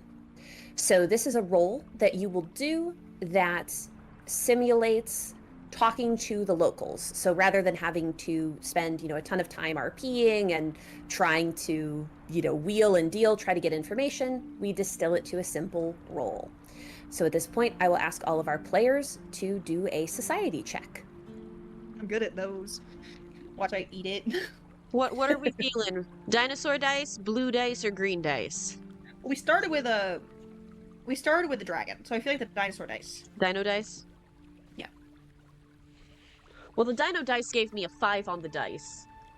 I apologize. I pushed them somehow from this distance. And you said society. I am pretty sure my society is a +0, so that's a 5 for Morrow. It's okay, I got you. I have a 24. That's pretty good. Okay, how about for the rest of the party? 19 for Wick. 19 for Wick. And 21. Okay, so you all learn the following information. So the Misthaven Sanitarium is a large hospital built on the Glimmergrave River just outside of the Old Town gates. Vidira Manor is where the late Baron and now the young Baroness live, and it's a couple hours out of town. The largest temple in town is the Hall of the Veiled Mother, and it is a Pharasman temple, which is unsurprising for Ustalav. Pharasma is the goddess of birth, death, and prophecy, and the most revered deity in Ustalav. There are several inns and rooms for rent in Pale Gleam, but through your roles you determine, through the conversation, you determine that the Journey Inn is probably going to be the best place for you to stay, given how much equipment you have and your need for discretion. Excellent. And that is where we shall head. Wonderful. Journey Halt Inn occupies a long stretch of waterfront beside the Old Town gates. It is a multi-story timber building built out over the river with a large dock which wraps around the building, merging with the deck outside. There is a large man out front in hide armor, a copper-hilted longsword strapped to his waist. There he is. Excellent. A handsome lad. He opens the door for people as they come in and out. As you approach, And he he's rings. Crazy. As you approach, he rings a bell hanging near the door, and a couple valets come out to flank him, and they all approach you. Oh there. Looking for lodging? What would you have available, good sir? Well, we've got a few Riverview suites I think would be very much to your liking. Mm-hmm. With Sounds that, we offer 2 meals a day, either served to you or in the dining hall. You catch any fish or game or pick some nice wild mushrooms. Cook will prepare them for you. Alcohol's not included, but we can provide whatever you need or come on down to the bar. It's gonna be 10 skulls per night for the suite. She's like, maybe helping. This is sort of like idle chit chat while she's helping like lift bags into the hands of porters or whatever. Kolak, you forgive me. I'm from Califas. I heard the Baron passed not that long ago. How's the region taking it? Aye, indeed. Well, about as well as you'd expect. Steady on. Leader. Good man. Well liked. Ran things best he could. We're still in official mourning. Probably will be for a few months yet. But it shouldn't interrupt your stay. I think you'll enjoy your time. Mighty fine here. We still do things. We'll probably have a festival soon. As we do, you'll make merry while you're here. No worries. How far out's the festival? How far is the festival? I actually have that written down. Yes, the Fairest Festival is, I believe it's in about a month from now, or at least a few weeks. Okay. Well, I don't know if we'll be staying that long, but if we find ourselves here, and we'll have to partake. Thanks. Yeah, I had heard through, how news travels. I had just heard and wondered. It seemed like it was a great tragedy. So glad We that you're all appreciate keeping... your concern. Oh, of course. I must admit, I'm rather unfamiliar with Ustalov politics. Was he a fit ruler, a just baron? Oh, aye. We are very lucky. We've never had Ustalov's fair share of tyrants, petty despots. But the unluck that most of our neighbors seem to have, perhaps it offsets ours. No, our rulers are fairly stable, live a long time. No complaints. They spend a lot of time out of the barony, but things are well run. Our magistrates are doing what they need to do, and we have a very robust mercenary guild that takes care of any ruffians or ne'er-do-wells that may ply their trade along the river. Sounds like it's a tightly run ship. Well, the one thing I have heard, to correct me if I'm wrong, he does have a daughter, if I believe, though the name slips my mind. If I need to roll deception, I will. Well, you are lying. So yeah, go ahead and give me a deception roll there. Cool, it's the blue dice this time. Both of them are in dice jail. Okay. If this happens again, I'm going to lose my shit. understandably. It's a 1. Oh no! Incredible. Damn it! Why are you both? You Back said to the deception. dragon dice. Am I good at that? I have a +0 in deception. Could- I'm could not I- lying a lot, just that I can't remember, mostly about not being able to remember her name. Could Completely. I swoop in by any chance hearing this and be like, Maro, I've told you, it's Radia. And just as if to be like, kind of cover that up and to make it clear we talked about it before. Mm-hmm. Yeah, Kolak absolutely. The smile doesn't fade, but he narrows his eyes a bit and is definitely piecing together what you're doing.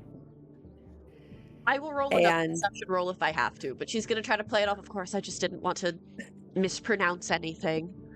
Like she was, No, she you're was trying fine. to save her own face there. Yeah, my elven lips. No, he smiles and aye, Radia, probably about your age, and points to scenes, and not to assume, of course. I do apologize if any offense was given there. Sorry, did you just assume a woman's age? Guys, I think we should go before this gets any worse. Sinza laughs it off. Like, no, not taken, of course. Now, she is dear to us. Don't see her much, of course, these days. Affairs of state, all the carryover that must be going on, but... And he smiles in a way. The trade-off for that natural one I'll give you is that there is a genuine fondness from Kolak talking about Radia. Okay, so she is relatively well liked from what I can tell. At least by him. At least by him. Does he know her? Are you asking that out loud? I'm not. I kind of want to try to suss this out before I say it out loud.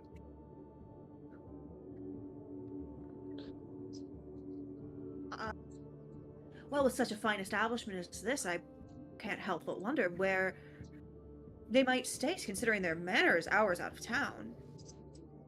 Aye, indeed. Well, there's Veracasti, which is much closer, generally where the family stays, but yes, a Vidira or two over the years has graced the journey halt, and with that, he's guiding you all inside and will pass you off, and he is making his extrication from the conversation. Interesting. Okay. Yeah, I'm gonna leave it there. What I think Sinza will be able to tell you is that, she's, we know Radia has lived in Vesperholt her whole life. She, she has magical aptitude that started at a very young age, which is, was, I think, is it fair to say that at the very least Sinza would feel like her magical aptitude was very advanced for her young age?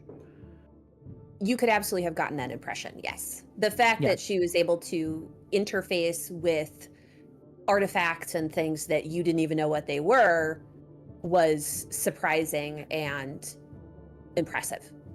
Yeah, so I think Sinza will tell you a story of the time that the Baron of Vesperholt came to visit Emmerich, and the two of us were sent to go play. And I was meant to play the gracious host. I wanted to show her something she maybe hadn't seen before. So I snuck her into the area where Emmerich and Audrina Moncrief keep their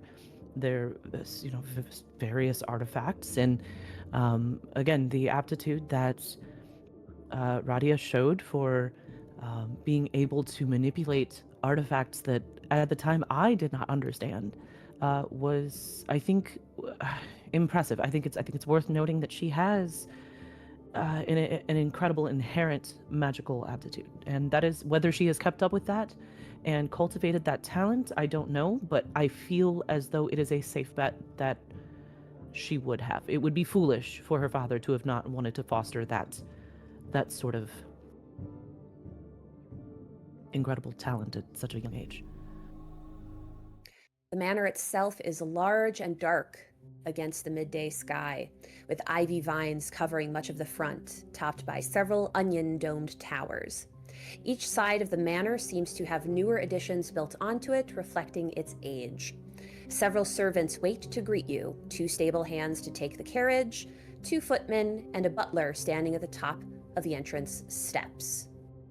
And you will be assisted out of the carriage by the footman.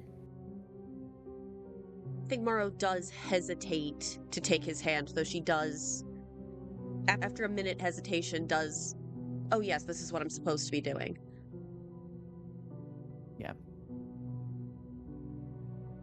And you walk up to the base of the stairs where the butler is there waiting. Good afternoon. How may I help you?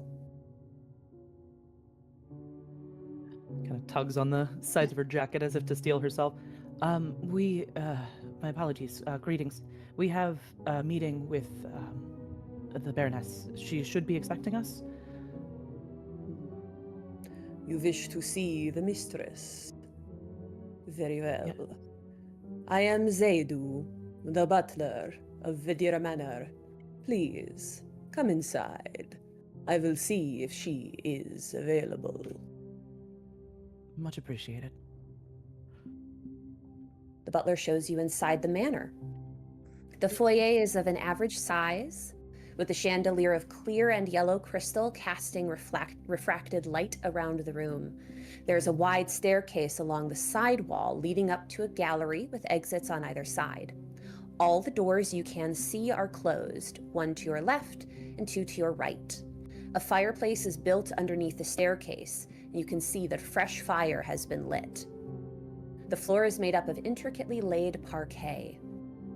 A display table in the center of the room holds a bronze statue of two crows fighting, wings and talons outstretched.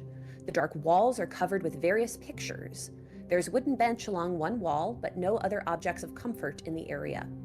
Zaydu the butler disappears down the hall and around the corner, and you hear the slam of double doors shutting somewhere out of sight. Something that you will notice walking around this room, Moro, is all of the doors are closed, and they are not locked, but they also don't wobble or wiggle, nothing. It's very well maintained. So also, you imagine if you push on one, it would not open. So You may try a door if you'd like to. do I have one that... Is there a door where she's pretty sure that she can't really get in trouble for doing this? Yes, probably one of the closest doors to the entrance. You can imagine that those lead into receiving rooms, foyers, areas that are meant for company. She's mostly just trying to, again, she has control issues, so she wants to know what her surroundings are like before she is potentially in a situation where she really needs to know what her surroundings are like. So any doors that she thinks she can open without getting in trouble or blowing a cover or anything like that, she's going to kind of lightly push on and see what gives and things like that. Nothing gives. By that, do you mean when you turn the handle and push, it does not move? The handle does not turn. So they're not locked, but they are kind of locked. Correct. Is the front door now locked? Yep. Great. So we're locked in? Wonderful. After about another 20 minutes of waiting, a young woman appears at the top of the stairs and begins to descend. She is short and dressed in morning black. While fancy and intricate, her clothes are modest, with frilled black lace up to her throat, a dark gem necklace clasped around it, and black lace gloves. She wears large round glasses balanced on her upturned nose, and her long black-brown hair is swept up and away from her face, but not styled in any way you would imagine for nobility. From a distance, her eyes appear a reflective gray, like silver coins instead of iris and pupil. She stops walking a few steps from the bottom to address you. And Cinza, you see that actually she has what you assume are dark eyes covered with a milky film, which is a physical indicator of a daemonic bloodline. I apologize for the delay. I was rather caught up in my reading. Understandable. Gives again a bow. I apologize. Do you prefer Lady or Baroness Radia? Oh, well, Baroness Vesperholt is my title now, but I have been Lady Radia Vidira for a long time. Lady Radia will suit me fine. That's why I wanted to ask your preference. First and foremost, let us all state our sincerest condolences on the loss of your father. And if I exhibit any familiarity, please forgive. We've met before. Oh, yes. Sinzadu Khan. And again, another bow. And you came, I'm not sure if you remember, but you came to the Moncrief estate when we were children, and we spent some time together. Oh, yes. Count Moncrief was very kind to write me, often reminding me of that. So Moro, you are the first to notice a portrait of a woman who looks very similar to Radia, but with much more daring and ostentatious clothing. Red satin fabric trimmed with ermine. It is painted in such a way that makes them feel touchable and alive. The woman rests her hand on the neck of a small boy with intense green eyes, dark curly hair, and a black suit. She's not going to ask about too much because I think she's in her own head a little bit. Okay, so we're not supposed to talk about money. We're not supposed to talk about the supernatural. Family. Can we talk about family? Can we ask about family? If they're dead, does it change that? What if she's not dead? But I think in being in her head like this, she is just kind of staring, not subtly at all, at this picture. When if Thistle notices this, You will notice, so Morrow was the first, but yes, each of you subsequently will notice Morrow fixated by this painting and then get the same assessment from looking at it. Lady Radia, this portrait actually reminds me of my late sister-in-law, who's depicted. Oh, yes. Now, this is a painting I have studied. My great-great-grandmother, Ayana Vidira, and her first son. My father told me that every few generations our family has such a twin across time. Perhaps it was only a story, but who knows? Blood is an inscrutable artist. Wouldn't you say, Miss Thistle? The way that humans particularly reflect each other, the way that history rhymes with you, it's always been so beautiful to me to observe. Poetically said.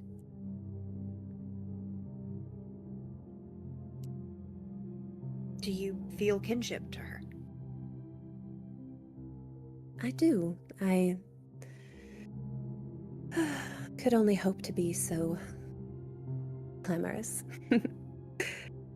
And the child, Davrowan, she had him young, not much older than I am now.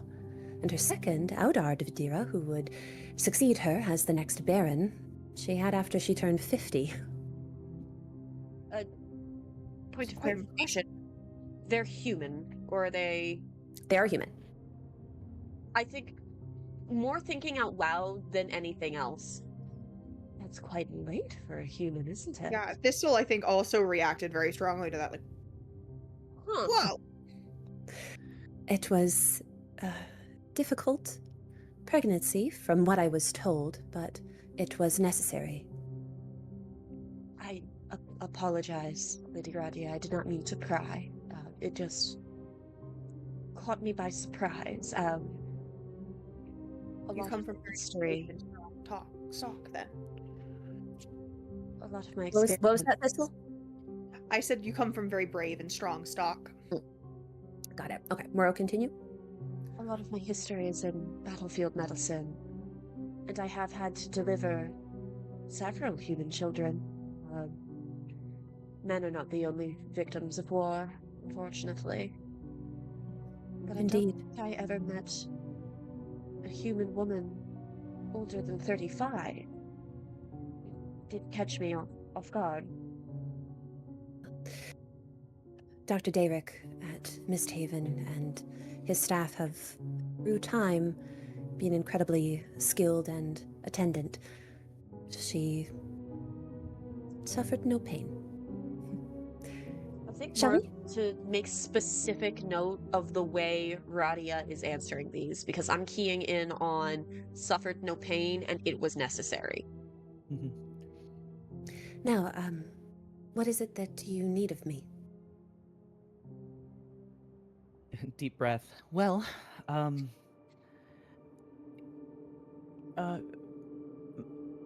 Moncrief sent us to discuss the possibility of you, to see if you'd be amenable to allowing him to have an archaeological expedition on in your lands. Specifically, are we, point of order, are we allowed to say Skytear Island?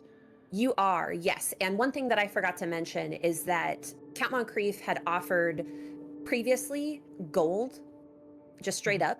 He had also offered the Baron first choice of artifacts. Both of those were denied. and there were no further negotiations after that because the Baron and Radia left so quickly. What the Count has authorized you to offer this time is a favor. Ah, okay. So remember, that is what he is offering at this point. The favor from someone like Emmerich could be very valuable. Potentially, yes. So, but yes, you are specifically Skytear Island is what we're talking about. Just want to make sure I don't, me the person, doesn't unwittingly say something I'm not supposed to. I'm And with we you. would have debriefed all of this in the carriage, like on the Oh, for ride up. 100%. So everybody should be on the same page. She says, well, we were hoping to broach the subject of a potential archaeological expedition. Count Moncrief would really appreciate discussing what we might be able to,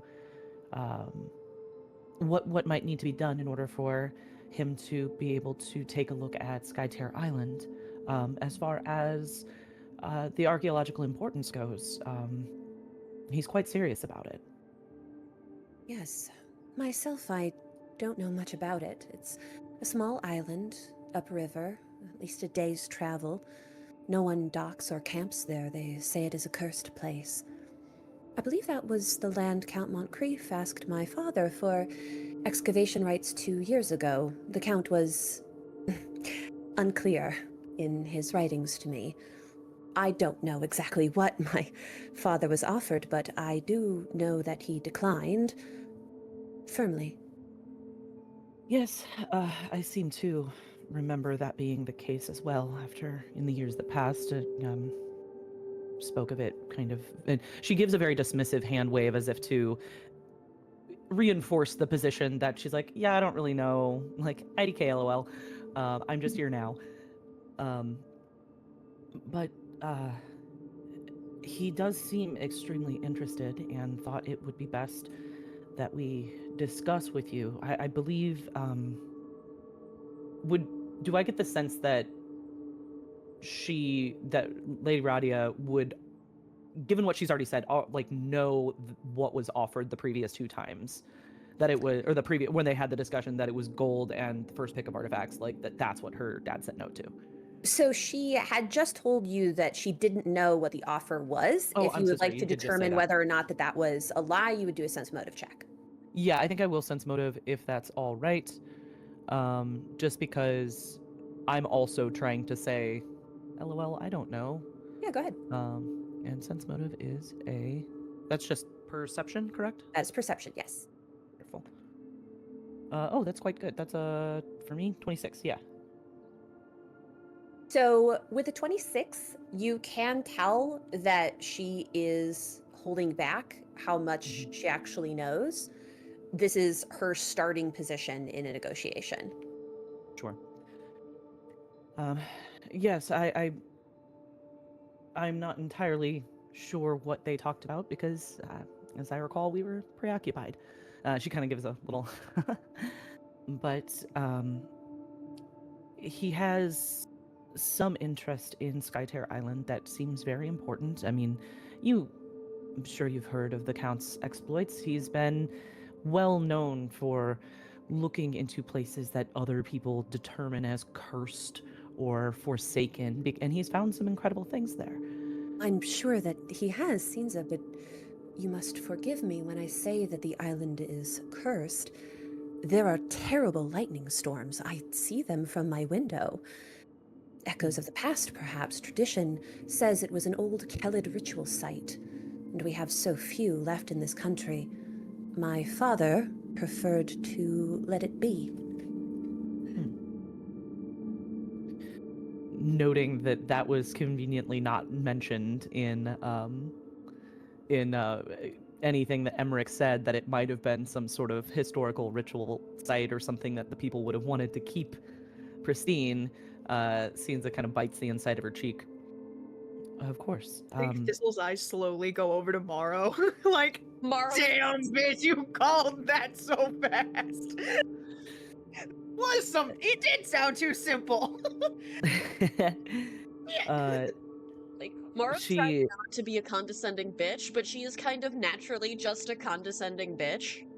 I can just kind of imagine, like, Morrow kind of like, and like trying to Just- like not like Mm. out loud kiss her teeth, but she feels it. Just slightly noisily sipping her tea. Uh-huh. Like simultaneously, internally, she's like, "You saved me from like committing a social faux pas, but also, bitch, I was right." Uh, Well, maybe not. We haven't found out yet, but she's considered self-correct. Yeah. Sinza kind of smiles thinly. Well, be that as it may, I mean, Count Moncrief has quite the reputation for going into historical sites and respecting them as he excavates. That's well known. Is there anyone or anything that would make you feel more comfortable in this? If I may be so bold, Thistle, I do apologize. Lady Radia, Yes. Thistle and I are both experts in religion and the esoteric. Going into historical places and making sure they are treated with the utmost respect is part of why we are employed by Count Moncrief. While, yes, he does value these historical artifacts, he also values their sources as... And this next part is very hard for her to say, and she's kind of side-eyeing because she doesn't know if she's doing this right. As, Lady Ducam has seen on multiple occasions. Are you saying that you are prepared to put these spirits or whatever they may be to rest on this island? I am prepared to do whatever your barony believes is the most respectful way to handle your lands.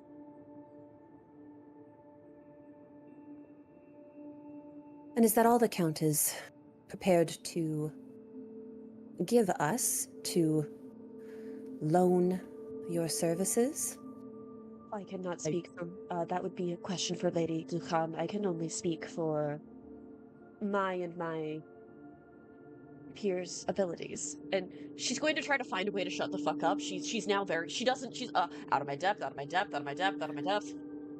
Yeah, Sinza, meanwhile, is struggling to keep her eyebrows in check, because as Thistle and Morrow, the two people who explicitly were like, "Yeah, we just won't talk," start talking, Sinza's like, Shut up, shut up, shut up, shut up.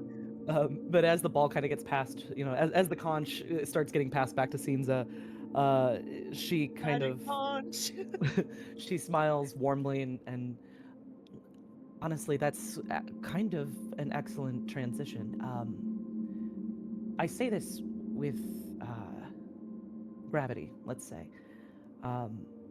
Count Emmerich Moncrief is prepared to offer a personal favor to you. This is not something that comes lightly, and it is to be discussed as you see fit. Would I know above table if when Emmerich is offering this favor, is this something that Radia would have to contact him about, or is this something that she could push through us, ask the favor of us and we need to complete it, or how did he explain how he intended this favor to go? He didn't. He left it specifically open-ended. Okay, cool. Yeah, then I think Sinza will let that statement hang in the air without further explanation and let Radia's mind kind of run with it. Mr. Bloomberry? Yes. Yes, Lady Radia. Do I look like the sort of person who is in need of a favor from Count Moncrief? To be honest, I'm not quite sure. I feel like everybody could be in need of something. Perhaps it could be an adventuring quest of sorts. It could also just be in the form of something you would ask a friend for. But either way, we are here.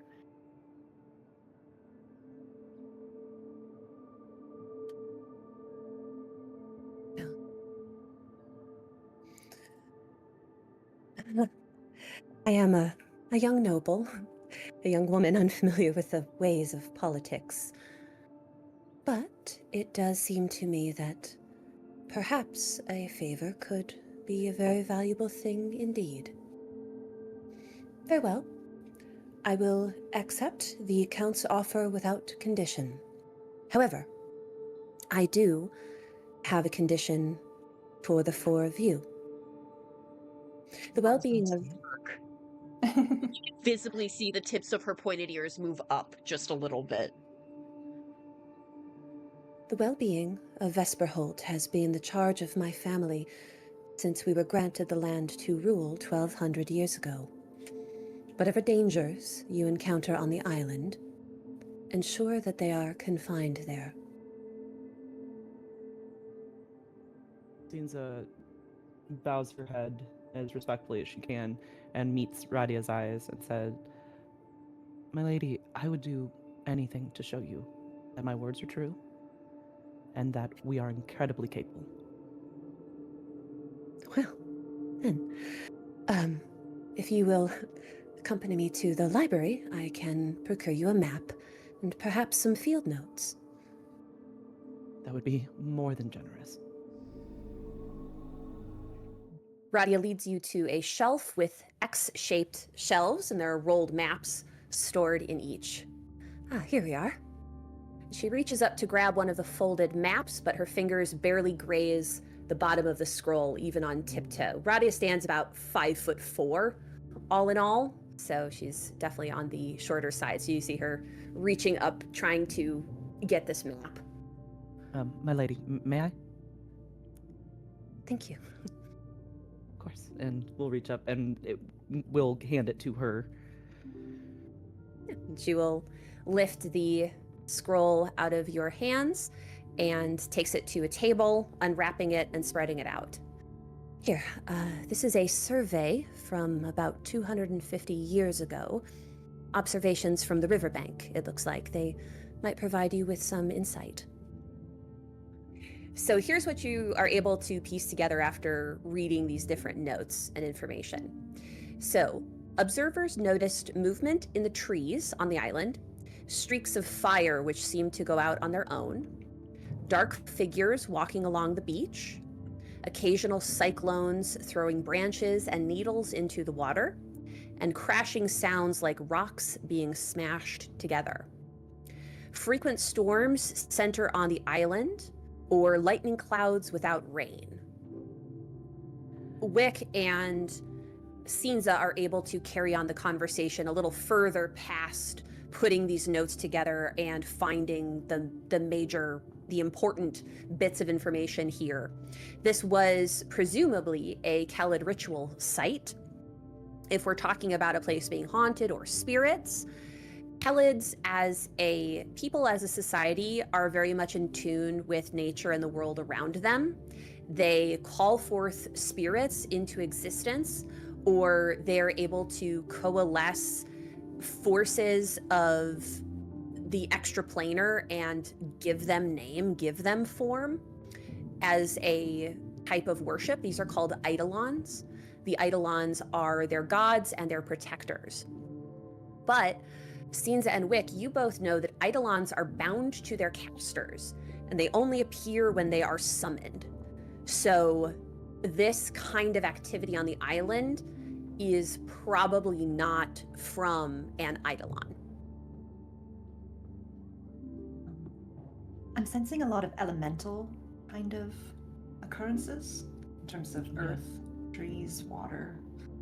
I was thinking about that as well. Just all of it seems to deal with the very forces of nature that would make up the island itself, but if there's no one there, and it's... who would be around to continue summoning these forces if this place has been abandoned? And even and Sinza gestures to the title of the of this survey. Observations from the bank of the river. It's no one's even. These are just things seen from afar, not from the island itself.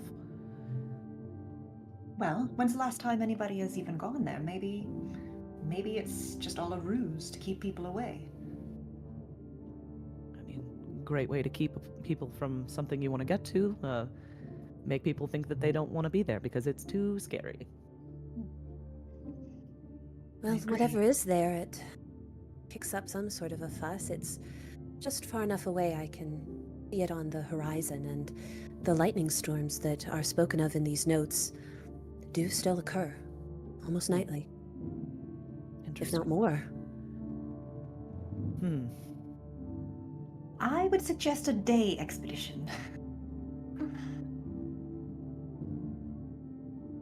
I would agree, Mr. Bloomberry. That is an excellent notion. Have you brought a vessel yourselves to traverse the river on? No, we traveled overland to make it here. Well, we did not have a boat with us. We were just on a ship that took us here, correct? Yeah. Correct. She'll convey that, and so we will need to procure a vessel. This island is in the midst of a river, correct? It's like a really big, or a lake? So In the presumably, river, yes. Yeah, so presumably we'll need a small-ish, nothing too large, just something that can traverse inland. Yes. I'm sure a riverboat will suit you fine. It does take a day's worth of travel, so a rowboat probably would not work, and the mists are so thick you would need a guide to take you. I would not advise going out by yourselves. You must understand, because this is a private and for-profit venture, I cannot requisition a boat for you on your behalf. Of course. That's very reasonable. Also, I would note that given the sensitive history of this island, I would be quite cautious and respectful when you request the services of someone else, and please do not be offended if no one will be as adventurous as you may be. Sure. Tell me, lady, is this something that we risk offending others, perhaps religiously? If we are there folks in your hold that find this island to be of religious importance, like those that might still be connected to the Hallowed people, or? Yes, there are many of my people who are Hallowed by extraction or origin, and they are lucky. They find their places of worship are all around them, not bound in four walls of stone or an altar. I believe you are staying at Journey Halt Inn, is that not correct? Seems like kind of cocks her head to the side. We hadn't offered that information, but You hadn't. She kind of gives a slight smirk as if to convey, like, oh, I see you. That's correct.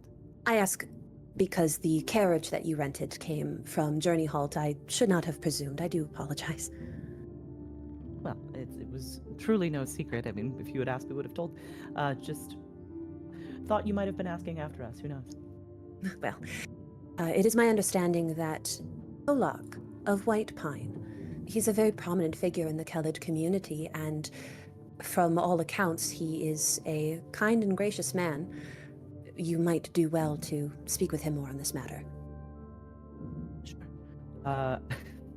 Cinsa's gaze kind of shifts almost unbidden over to Thistle, thinking about how uncomfortable we made, because that's who we spoke to when we first got in town, like Correct. how uncomfortable we made with our initial line of questioning. Like, yeah, totally, we'll talk to that guy.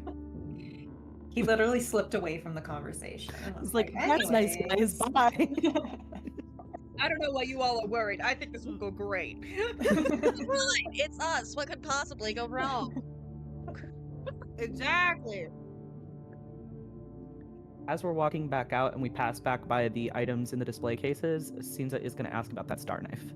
Yeah, no, I wanted to kind of eye the knife, and could I make an argument for warfare lore? You could, yeah. And Do this because I'm a rogue thief. When the initial oh, and who are you? I would never be like, I'm a thief, right? Before I come and be like, You said "Tell me you were an about your adventurer. knife." Yeah, you're an adventurer and an emissary. Yeah. Okay. Because I think that I've eyeballed like everything walking through. 21. But I was told not to touch anything. Wait. 18 plus 11 is not 21. It's 29. 29? Okay, yes, that is enough to identify. So, Listen, this I'm particular... not a math gay, guys. Leave me alone. Yes. So this particular item you would identify as, it's called a guiding star. +1 striking returning star knife. And also has a spell built into it. Once per 10 minutes, when you throw it, you can add extra piercing damage to the attack. Essentially, the blades come out and dig into the target all at once, as opposed to just one, or two blades sticking in. And Radia, as you are paused, will say, this was presented to my family many centuries ago by Spherewalker Paulan for helping her eliminate a moonhag coven which had infiltrated our lands. Stunning. It's gorgeous. Yeah, Sinza has taken her own star knife out, not in any sort of threatening way, but it's kind of held it up like so as to display the difference between the two knives. Like hers is a returning star knife, so it does have a touch of magic to it, but just to, like, looking at the difference between the two, just like remarkable craftsmanship. We are lucky to count it among our personal armory. And Moro, as a cleric yourself, you would recognize the term Spherewalker as one of the honorifics given to Desnan clerics. So a cleric of Desna, the goddess of the stars, journeys, and dreams. I'm gonna tuck that away, not necessarily say anything right now.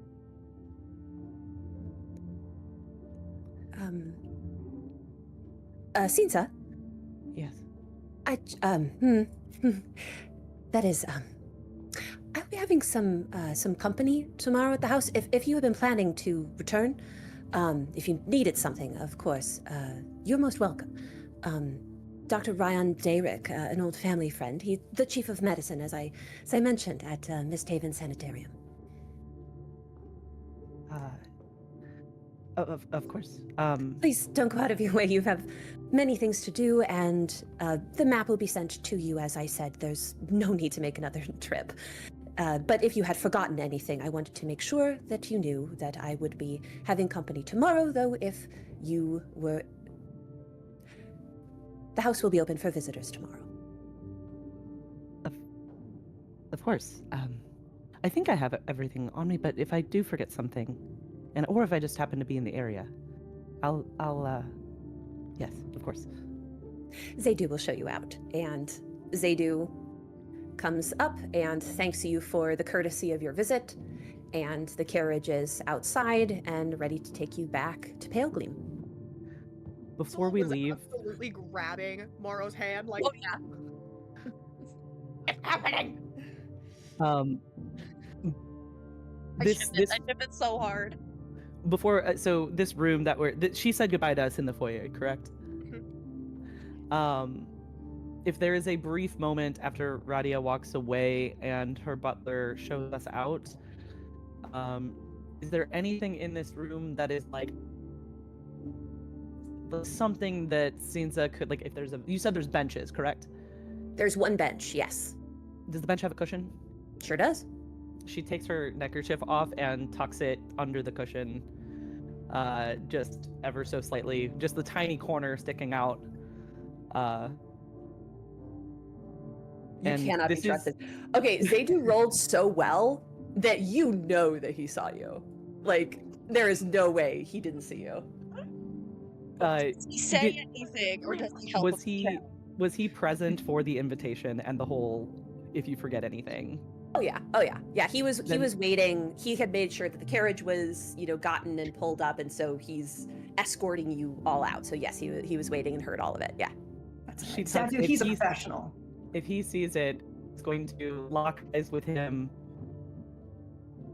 and just leave it there. And like, she knows she's been caught. She's doing it anyway. This is also I'm not gonna lie, this is also kind of a gambit because this isn't just a neckerchief. This is actually a magic item, and so she, by acknowledging that he is seen, she hopes to convey that it is not a threat, and she leaves it there, kind of puts her hands up, and then walks out. Understood. And Zaydu will look at you benignly, inscrutably, in the way the best servants do, and lead you back to the carriage. Now, as you are all being escorted back in, Moro, you are replaying everything in your head, and the name Dr. Ryan Dayrick strikes you like a bolt of lightning. So, Ryan Dayrick is a doctor, and you remember that early in your life, when you were still a student, you had attended one of his lectures. You remember him to be a skilled surgeon with an encyclopedic knowledge of the undead. He was handsome and charming and extremely long-lived. He had a touch of sadness to him that one equates with the forlorn elves, one that you would come to acquire after you lived through one human lifetime, which you knew even then. You knew that he was a champion of Eridan, the god of humans, who was once a mortal man, which is very unusual for an elf. And you remember giving a thought to Dr. Dayrick when Eridan died, when the world wound opened and Cheliax descended into civil war, when the priests of Lyrigan went mad, and prophecy devolved from declaration to obfuscation. So all of that falls on top of you like a boulder as you all sit in the carriage and the horses begin to clip-clop and take you back down the mountain. Her face has subtitles. She doesn't say anything, but her face has subtitles. Oh there! How was your day out and about? I heard that they took you up to Videra Manor. Were you seen? Good evening, Kolak. Yes, we were received by Rabia, the Baroness, quite well. She, as you had said, she is quite lovely. Well. What an honor. I'm sure you brought a smile to her face, Bloomberry. If you can't, no one can. Oh, why, thank you. You seem to be the man to talk to about getting a small vessel for a small expedition. An expedition, you say? Well, Silveroon does have some boats for rent, if you're going fishing and the like. Got some good catfishing up there. Unlike our catfish out back, which are just for feeding. The Mercenary Guild has several boats, but, for coin. Where were you all thinking of going? Actually, we are going to investigate the many strange occurrences of Skytear. Just... Actually... Strange, I think, is a polite word. Cursed. That place has been for generations. As long as anybody can remember, or longer even than that. I don't know if you'll find anyone who's willing or able to take you there. Why me? Why, I'm a man of means, and I have many friends, but why can I help you? The Lady of Vesperholt recommended speaking to you specifically. He looks down and smiles at the idea of being recommended by Radia, and you see his eyes darting back and forth in a way that he's putting together why and what she said. I understand. Well, taking a trip out there and coming back alive, 2 different prospects. Round trip, that's about 3 days, but it's usually a one-way trip, if you know what I mean. If you want someone to take you there, someone who respects that place, You're going to need to talk to the Keeper of the Old Ways. Do you know where we might find the Keeper of the Old Ways? Mm-hmm. You're going to come down to the dock at 11 bells tomorrow morning. I'm going to have somebody take you to the other side of the river, point you where to go. If she says that we can take you, someone will take you. Now, they may leave you there, but that's as much as we can do for you. And he also gives you, once you've settled down a bit, gives you guys a piece of mail that you received. We just got a letter. Mail. And the seal you recognize. This is actually no, the seal does not have a crest on it or anything like that. It is sealed by wax, and the hand that the letter is written in, you do not recognize. However, the voice of the letter is clear before you can even read the sign off at the bottom. Gentle fellows! Yep. Good tidings to you all. By now I can only assume that you have arrived in Palegleam. I trust it is as enchanting as they say. At your convenience, make your way to the local Holy Bank of Abadar. I have arranged for 250 suns to be transferred to each of your accounts for services rendered regarding our business arrangement. Do send us the good news when our interests have been secured in Palegleam, and I will make the necessary arrangements for excavation to begin. I have several experts in archaeology ready to step in at once, and once the initial digging has been completed. I trust you to hire a team to secure the site and keep out looters and other ne'er-do-wells. There's a fund of 600 suns per month available at the bank. That should be more than enough for constant guarding. I've hired someone to come manage the team and help us transport the more dangerous materials you may find on the island to a secure disposal site. I'm assured that they are very capable and discreet. They're waiting in Ardus for your signal. Lastly, the matter of a lab for our mutual friend. As I stated, I have found the perfect place. Secure, safe, and with easy access for shipment and storage of sensitive materials. As you may be aware, the Misthaven Sanitarium's north wing has been shut down for some 9 years.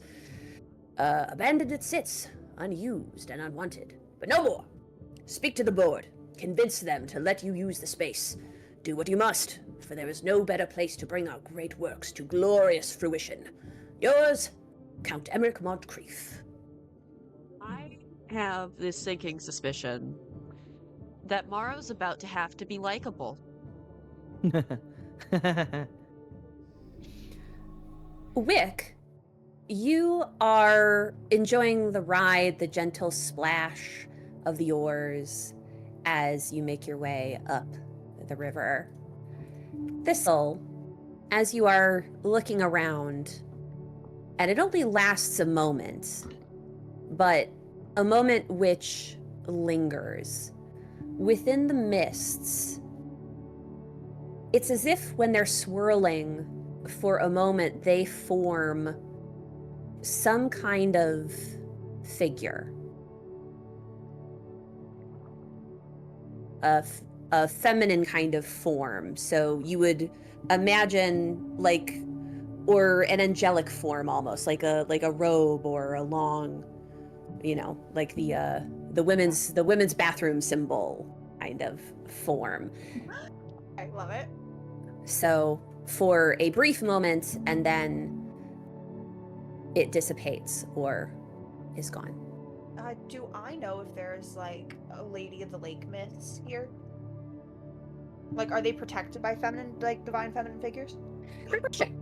So one of the things that you did learn yesterday from Radia is that there are very few fae that actually live in Ustalav, but there are a couple fae that do live in Flowerfield, one of which is sprites. Sprites are very tiny.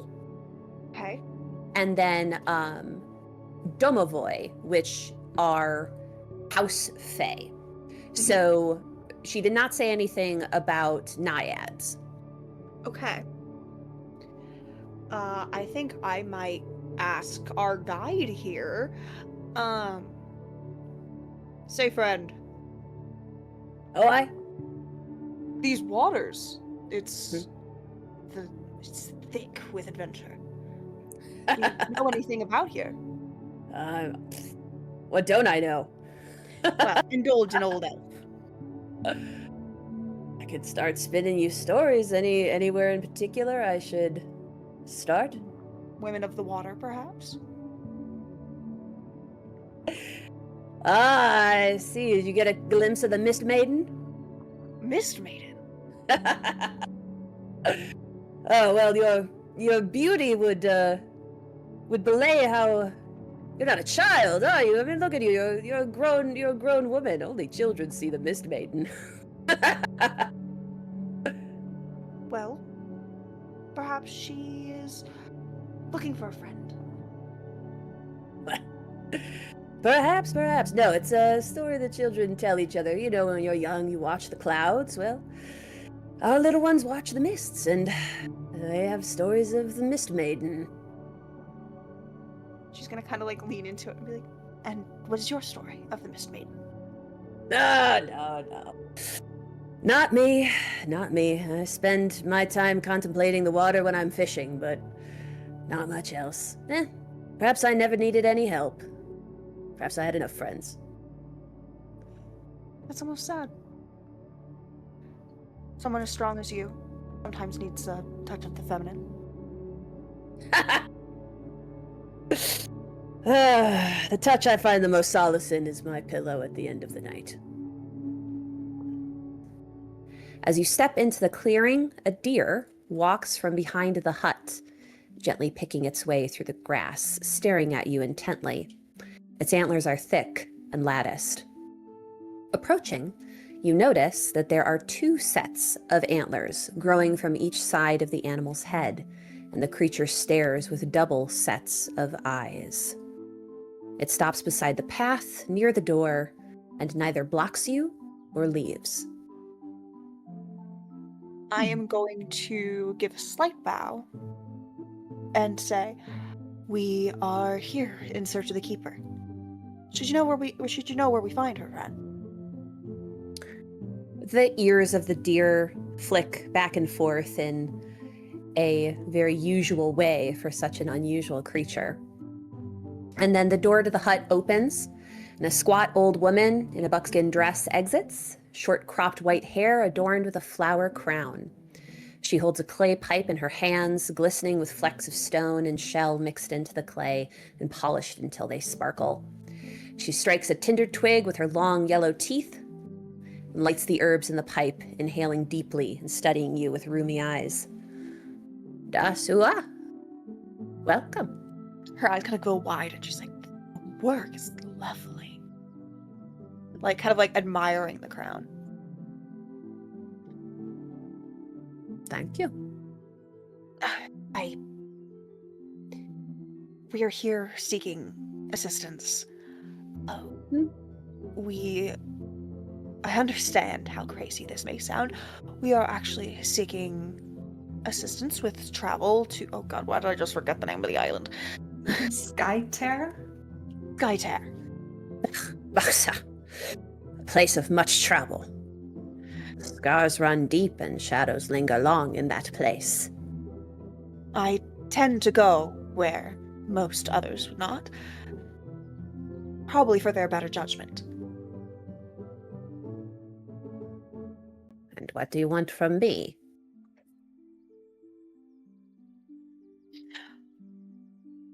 Well, apparently, in order to get to the island, we will need a guide and somebody who is willing to just brave the journey, I guess. Eh?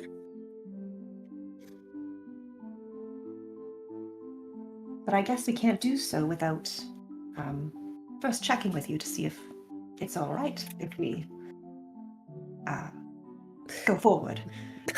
I see. Who would care about the wishes of an old woman? I would.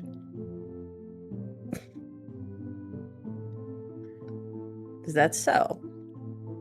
Yes. I may not look it, but I am just as old, but not as wise.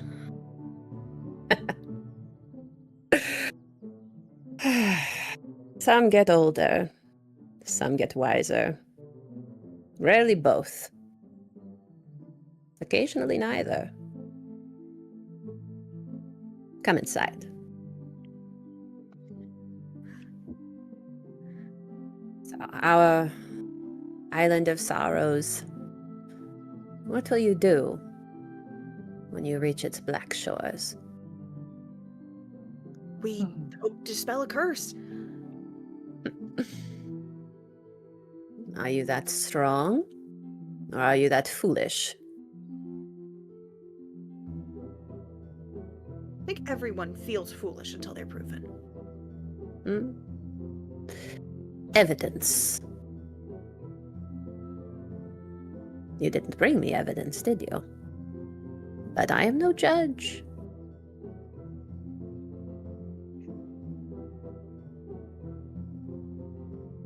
What about you?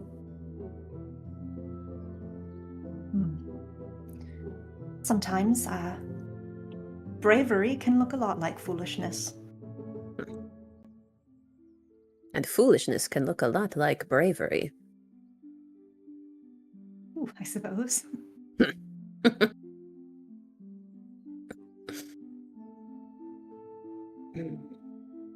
Lifting a curse.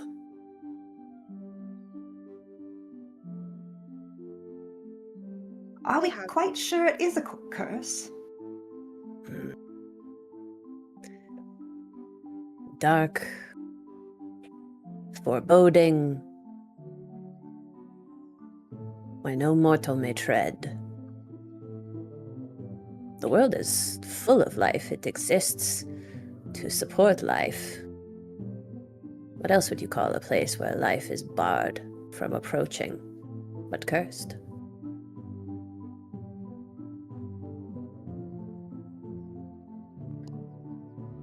I think it's quite possible it's trickery.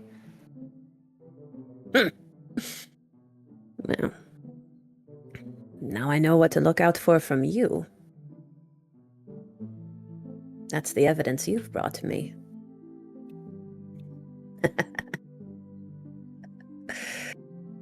Come, take this.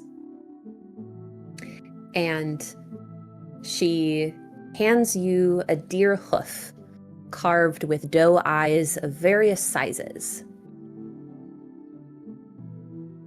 You show this to one of our people, and you will get what you are seeking. But I warn you, what you uncover on that island may have been hidden for a reason. I expect that is quite true. But I think that one of the things I've always loved about humanity is their ability to endure beyond what is on the outside. I hope to do the same here. Yes. Yes, you will need to cleanse that place from the inside out. And if the spirits follow you back to shore, don't forget me.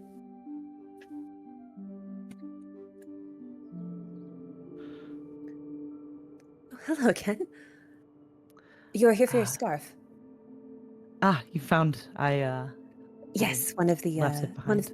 one of the servants found it while cleaning. We've had it kept safe for you. I will ask someone to bring it so that you can be quickly on your way. We would have been happy to send it back with you with the copied map, which I apologize is not yet finished, but should be within an hour or two. That's no trouble if we're here and it's only going to be an hour or so. Do you mind us waiting for it? We can take it back, and then you don't have to dispense any of your staff. That's too kind. I appreciate it. Yes, Dr. Derek and I were just going for a walk. Sinza Dukhan, this is Dr. Ryan Derek, the Chief of Medicine at Misthaven Sanitarium. Bow if he extends a hand or anything like that. Otherwise, won't make a move for a handshake. But Yeah, will and bow. he will actually shake your hand warmly. Wonderful. Yeah, I'll follow his lead if he does that. Shake hands. And you can and then- feel the strength of him still Hmm. as he grips your hand. This is somebody who was a soldier, was a very skilled fighter, and you can feel that within him. Got it. Pleasure to meet you. Absolute pleasure to meet someone as esteemed as yourself, sir. My companion, and she'll gesture. I don't know if Morrow has gotten out of the carriage or is still hiding or not, but gestures over her shoulder where she hopes Morrow is by now. What about it? She is, but it's the same kind of tight-lipped. Which way is this gonna go? Does he remember who I am? What's going on here? Sure. And he's not making any sort of effusive statement, or there's nothing written on his face, but he bows to you like an elf would to another elf. She'll return. Pleasure to meet you, Dr. Ryan Derek. And you are? Amora Venturi, Dr. Derek. Yes, Moro Venturi. You were a student when we met, yes? Lifetimes ago, yes. Indeed. And the servants have brought out a couple more umbrellas for you, and he will kick off the promenade through the grounds.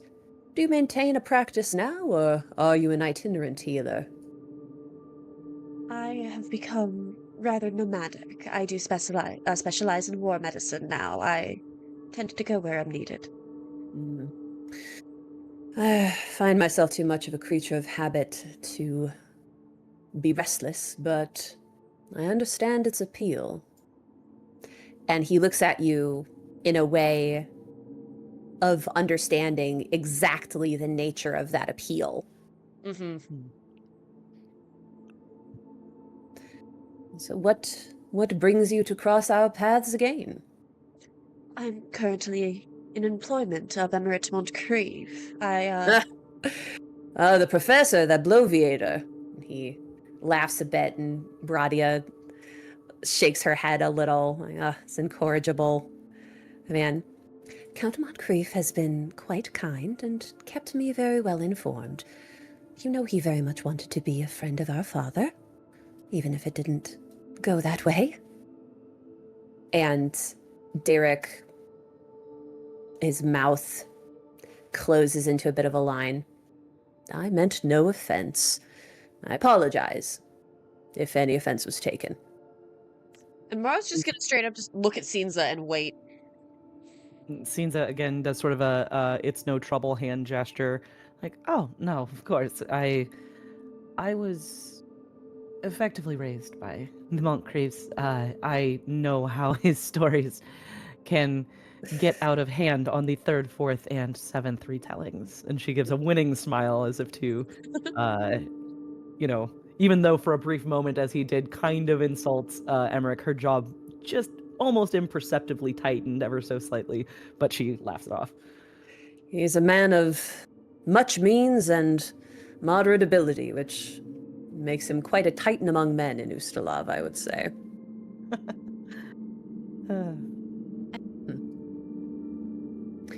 And the two of you, how came you to travel together? Just coin and wanderlust, or? Oh, that would be one Emirate Montcrieve. As you are quite aware of how Emmerich likes to operate. He likes to move pieces around and see how they fit together like little puzzles. And sometimes the puzzles fit better than others. And against all odds, Morrow and I are a couple pieces that slot in quite nicely.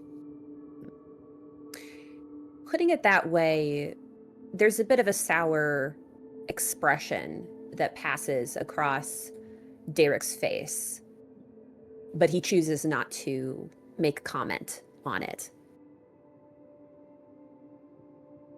Well, whenever you're here, forever how long you stay, I do hope that you are comfortable here and respectful. If you grew up in Caliphas, I think you're aware that this place is singular and special. And we do not take that for granted here. Of course, the hospitality has been nothing but immaculate. Again, kind of a sidelong glance towards Radia. And we would be aghast to disrespect that. And you're right, I, grew up in the area, as it were, kind of gesturing to imply at large. The servant will return with the map and with the scarf for you on a tray. Ah, here we are. I hope it will be helpful for you in this undertaking. I'm sure. Well, even if it's not 100% accurate any longer, even just having a baseline, I think, will be extremely useful. Cannot thank you for this enough. And for finding the scarf. Thank you. Extend my thanks to your people. I much appreciate it. It's just foolish that I must have taken it off and sat down and left it behind. Interesting. Yeah, perhaps so. Well, I can take no credit for its safe recovery. When will you go? Well, we are, and I think Sinza kind of gives a sidelong look to the doctor for a second. Not anything, not like a mean look or anything, but kind of a like, I guess she's wondering, is it chill to be talking about this openly in front of this guy? But obviously Radia trusts him implicitly, so I don't think Sinza's gonna try and like act weird around him, but she is like thinking like, I don't know how much we should be saying. It just honestly, it depends on our companions. They are in the process of procuring travel for us, and if they are successful, then perhaps as early as tomorrow, maybe later, not sure. Would you like us to let you know when we go? Oh, you are kind, but that is unneeded. Although it would ease us all greatly if you would let us know of your safe return. Of course. Wonderful. You'll be among the first.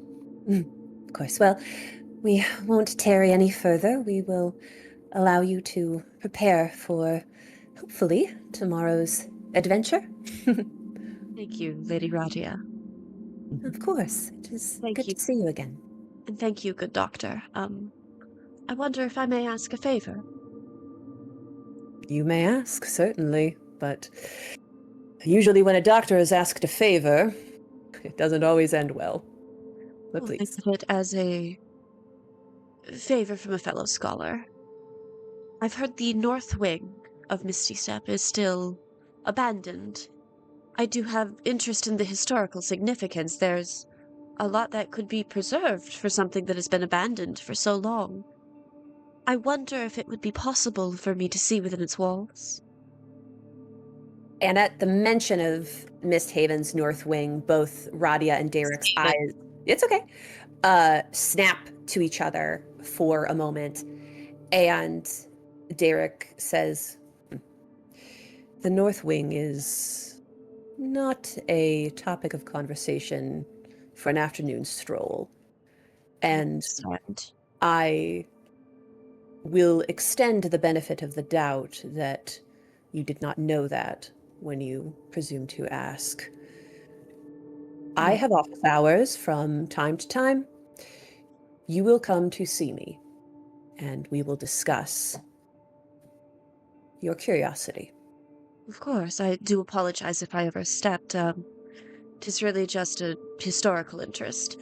And she's trying to play this off as, okay, cool, no big deal. It's just a question. I think, Moro, you of anyone can understand. History lives. History breathes. History chokes. History is to be understood, lest we repeat it. I simply I want fear to you, with my own eyes. and I fear that you do not understand the gravity of what you are asking. Upon our return, I will set up a time to visit you in your office. Good. You And I apologize suggest for you once. not, indeed, and I suggest you do not bring up the topic with the townsfolk. I will bid you good day. And he puts his hand on Radia's elbow to actually lead her inside. Laura was going to just hook her fingers as sneakily as she can, like on the back of Scenes' like pants or like a belt loop or something. She I clocks that.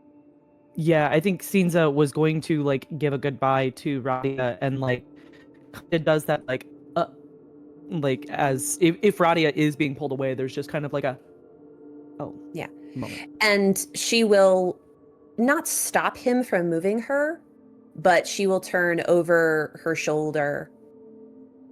Safe journey. Please let us know when you have returned safely. Goodbye. My lady. And the doors close. Yeah. Not till we're back in the Yep. we're carriage charging and up. outside of the gates, and then only in hushed tones to hoping that the hooves mask the sound of their voices. Does Cinza speak up again? What the fuck was that? Right. What I think is most worrisome is after that conclusion to our conversation, which was okay throughout. He made it clear that he's not particularly fond of Count Moncrief, and There are a lot of people aren't fond of Count Moncrief, but most people don't voice it that openly. yeah, that was maybe. Who knows? Maybe if I ever get to be that age, I won't give that many fucks either. But what worries me, given the way our conversation concluded, is that Dr. Derrick knows everything about our excursion. Because Lady Radia clearly trusts him implicitly. He's been, and I think seemed to explain how, like, clearly he's been a part of their family lineage. It's like, he's known basically every Ventura and then some, like, throughout the years.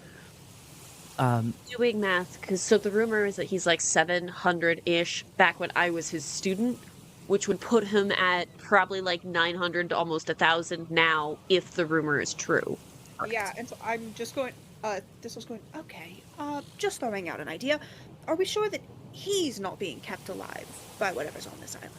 No.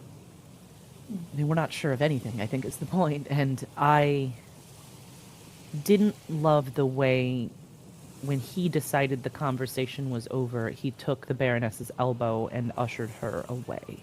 Well, the whole thing here was I do understand that he's known her since she was a child, though if we do the math, if he's gone back at least 3 or 4 human generations, that means he's been in the employ of the household for what? At least 350 years? Yeah. So it's quite possible that he has been at the ear of the Baron and has kind of fumbled up this deal long before now. That's Might what be I'm why wondering. Father was also not keen to work. That's what I'm wondering. If it was something is strange here, beyond the usual Ustalav strangeness. So I am starting to find it charming. You see the island's shoreline, black sands under a silvery sky with a dense black line of pine trees 50 feet from the shore. Beached on the shore or bobbing in the waves, you see the corpses of fish, but no insects buzzing above them. You see one large fish, its body riddled with bites and cuts, which do not bleed, fins too damaged to swim, mindlessly chomping at the soft waves which lap against its blistered lips, milk-white eyes in 1,000-yard stare until it stops moving, mouth as open and empty as a wine bottle after the last drop has fallen. As your boots touch the sand, you hear a rasping sound as several dark figures rise up, humanoid creatures made of sand and flotsam. Their form is bulky, as if draped in fur cloaks. They turn their eyeless faces to you, squaring off to defend their shore. I would like for all of our players to cast their minds back. All of our players are skilled both martially, socially.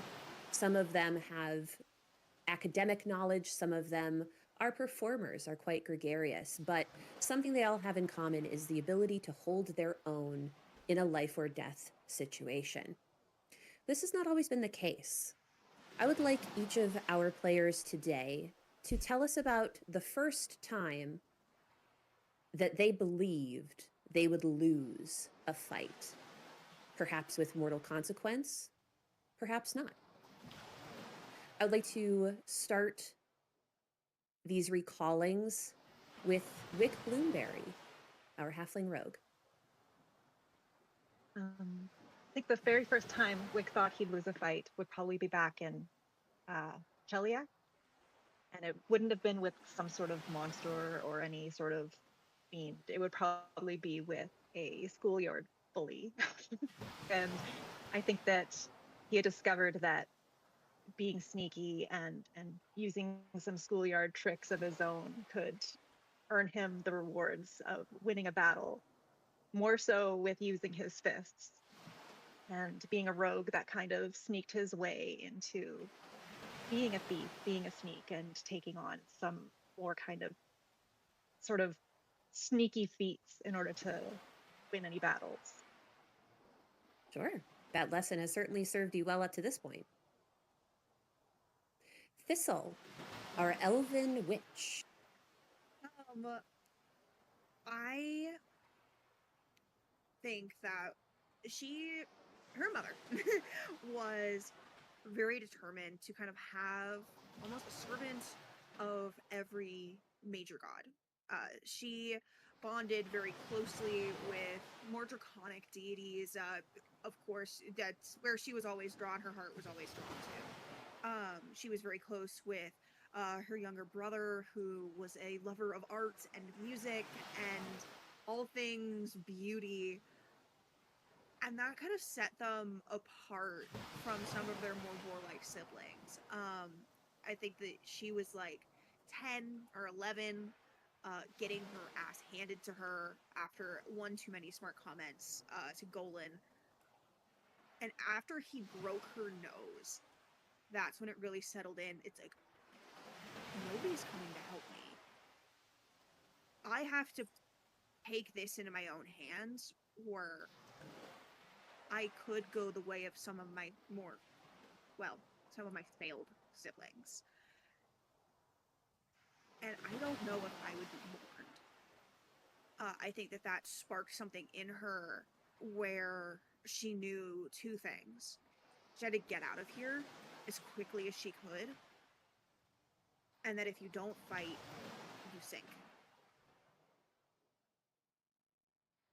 Was it pretty soon afterwards that Thistle was first contacted by her patron? Or did that take some time? I think it wasn't long after that. Just when she felt the call. All right. How about for Cinza, a free thaumaturge? I have a question.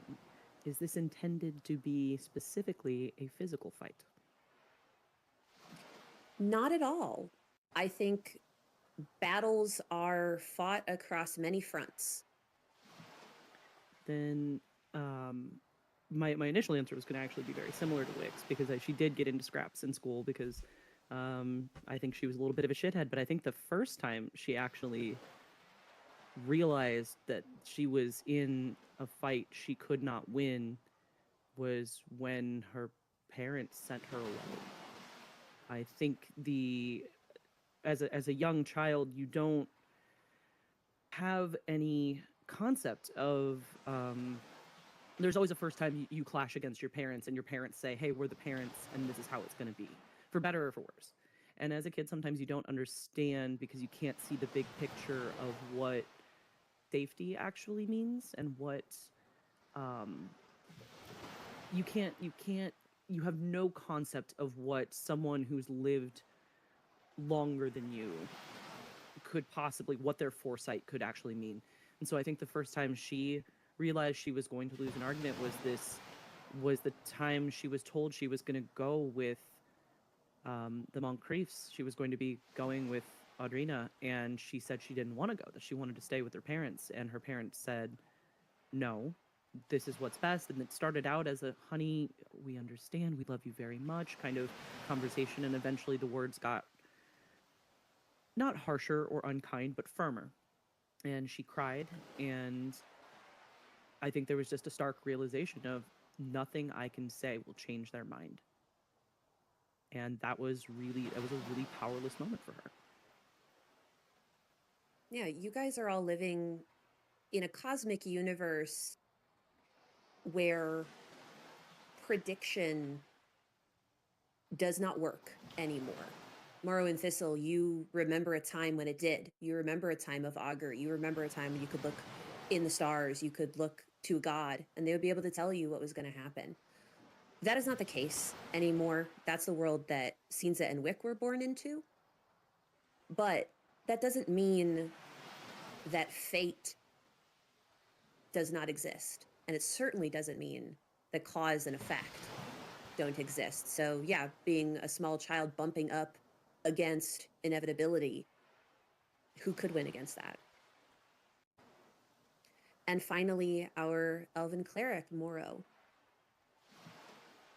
I think it was before she was a cleric. It was when she was in medical school. She was a doctor before she was a cleric.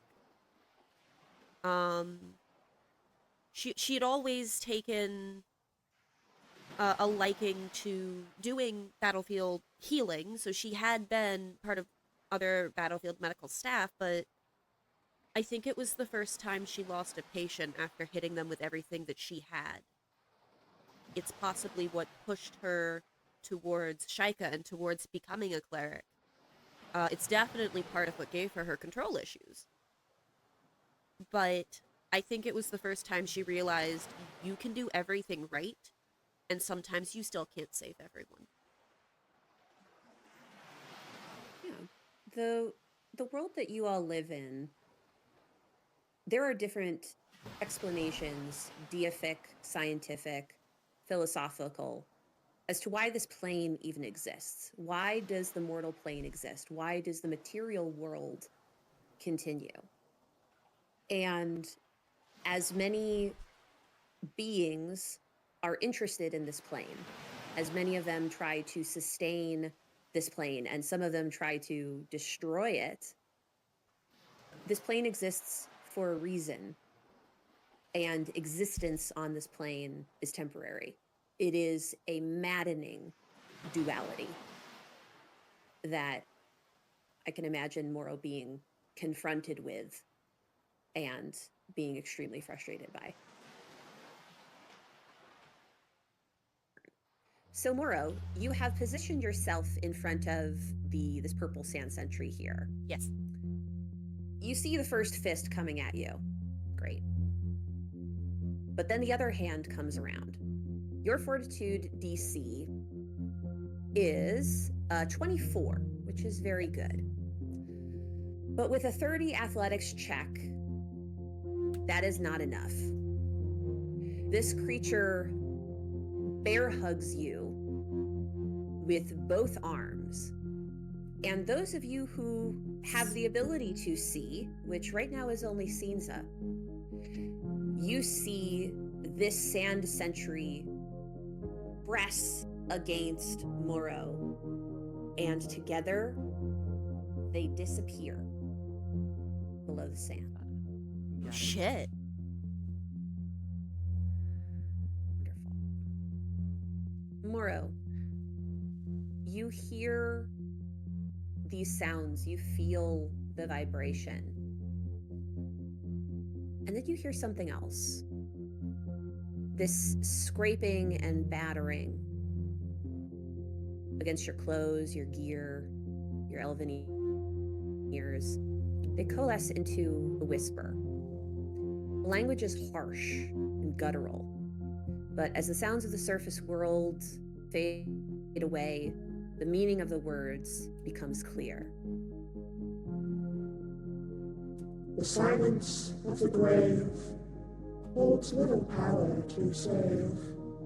Secrets buried lie in wait to break the haunted chains of fate.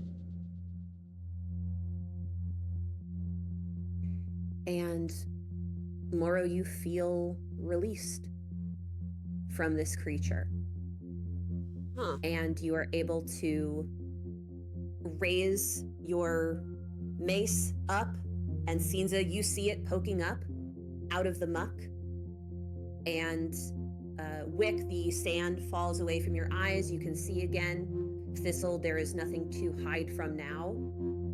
How do you all come together to get Moro out of this sand?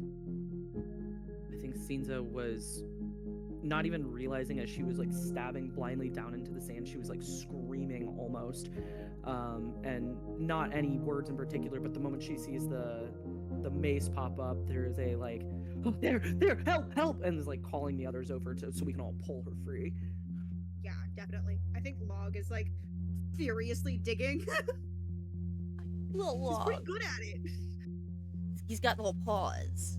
Yeah, and then he starts licking Cinza's face clean the second, not Cinza, he starts licking Moro's face clean, like, the second, like, it starts to emerge. He's like, oh, I got it! Just sand everywhere. Sand everywhere, and he is down to help, because there are little bugs in it, and... Gets everywhere. Yeah, I hate to say, any Rough. life that's in this sand is absolutely undead. I don't think that would necessarily stop No, it Log wouldn't stop it. from eating it, but No. it probably wouldn't taste very good. Zombugs. So, Moro, you are pulled by your companions out of the foam of where the water meets the sand, and the four of you are gasping, gathering yourselves here on the shore and looking out into this solid wall of mist. You can barely see even the paddle boat, which did not dock that far away from the shore, but you truly feel alone from the world outside. And all you have is each other in this moment. Thank you, Cinza dear. Hey, breathe, God. breathe. Oh, I think Did you she's hear got that? muck just up to her elbows, flicks like- it off. Hear what? she's drenched because I feel like they're right in where that foam is. There's still water coming out, so she is just soaked head to toe. There's sand in her hair, in her armor. It's like wet sand kind of clumps, so it's just like dripping out of the breastplate. I'm going to take that as a no, and I'm going to... I, as the player, can't remember word for word, but I'm going to... Most of it. She is going to give them kind of the, okay. There was some voice talking about a grave and breaking the chains and answers lying below.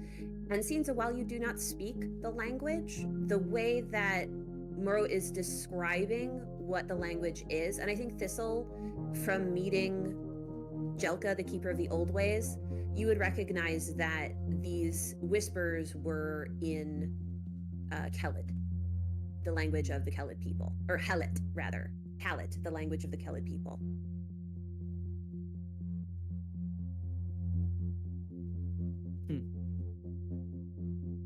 Well, I suppose that makes sense given everything we've experienced so far here and what they told us this was. It's almost like it was written on the tin.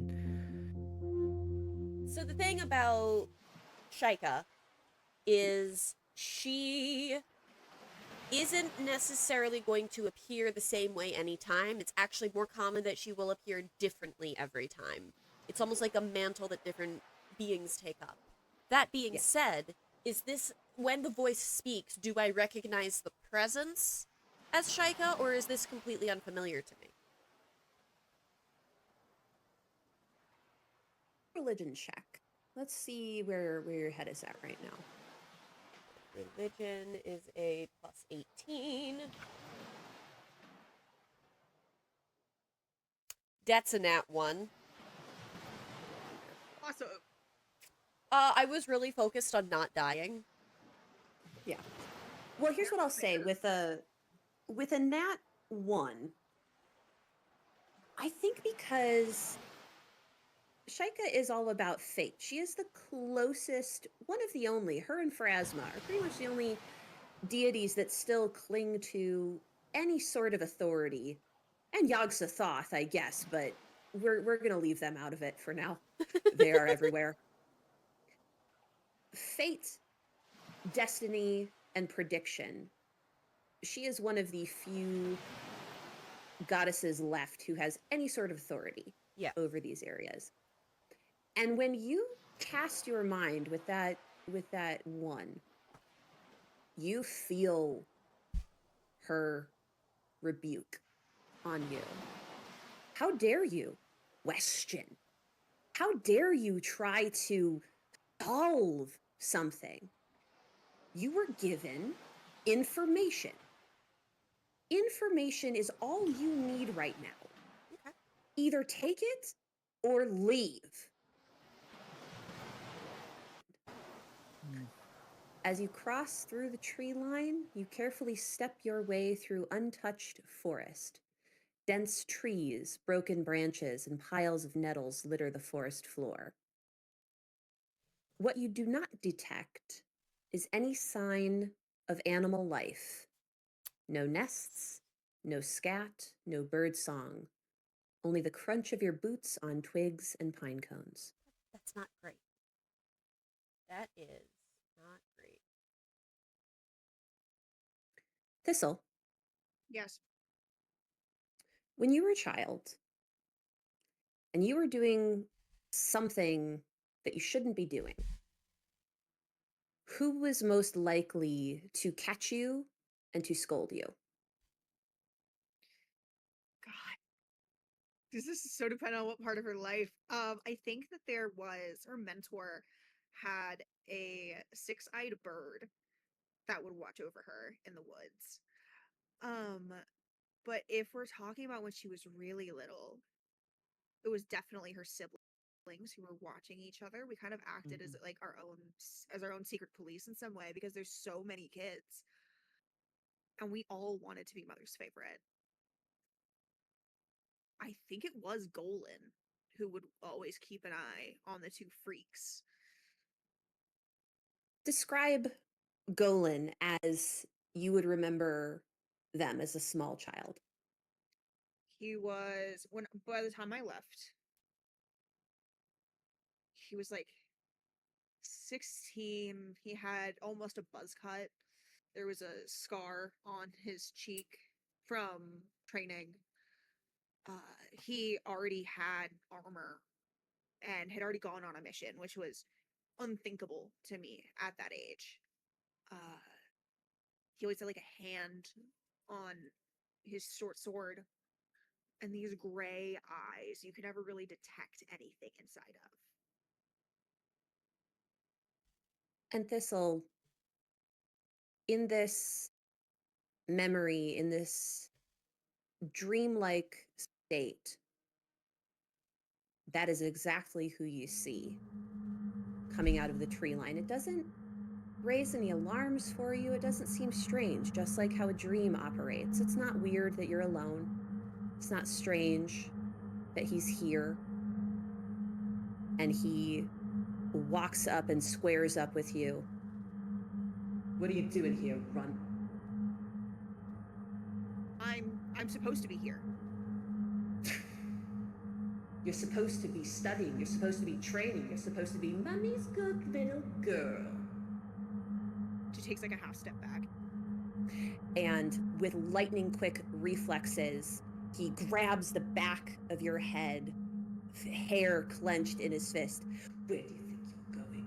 You're gonna walk away from me? Nobody walks away from me. You can't scare me anymore. I'm big now.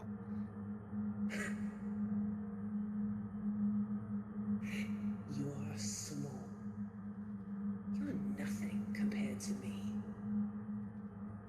You were after birth the day you were born. Runt! I'm gonna try to kick him in the balls. All right. While she's rolling, can the rest of us see this happening, or do we just see Yeah, what Thistle do kind we of see? freaking out? The rest of you are walking and not really conversating too much. You may be remarking here and there about what you're seeing, the lack of life. Thistle is putting one foot in front of the other, staring straight ahead. That's gonna be a total of 20. Okay. So a 20 to hit would not even be enough to do damage on you, Thistle. No. So against your brother, absolutely not. And in fact, you being off balance is the perfect opening. God, and he knows that he too. catches your leg and with one hand still gripping your hair, lifts you up off the ground and slams you down. Your back hits and you can feel the nettles and the pine cones digging into your skin. It isn't strange that Log's not in your pocket. It isn't strange that you're all alone. And this brother, who is not your brother, but you call brother, puts his full weight on you. You want to find something out? And he's whispering in your ear so close you can hear it drilling directly into your brain. Go home. Repent. And at this point, Thistle, I'd like you to make me a will save. Yeah, for sure. Okay. Oh, shit. Oh, that's not good. Oh, that's a total of 19. Oh, I rolled so low. So with a 19, everyone, you step into a small clearing. Rather than being man-made, this area is littered with the charred remains of trees burned from the inside out. As you make your way to the center of the clearing, from each side of you, two trees crack and split open, the jagged line of an inferno blazing within. Two lithe humanoid figures step out from the trunks, blazing with white-hot fury. And before you can react, Thistle unleashes a blood-curdling scream and begins to run away.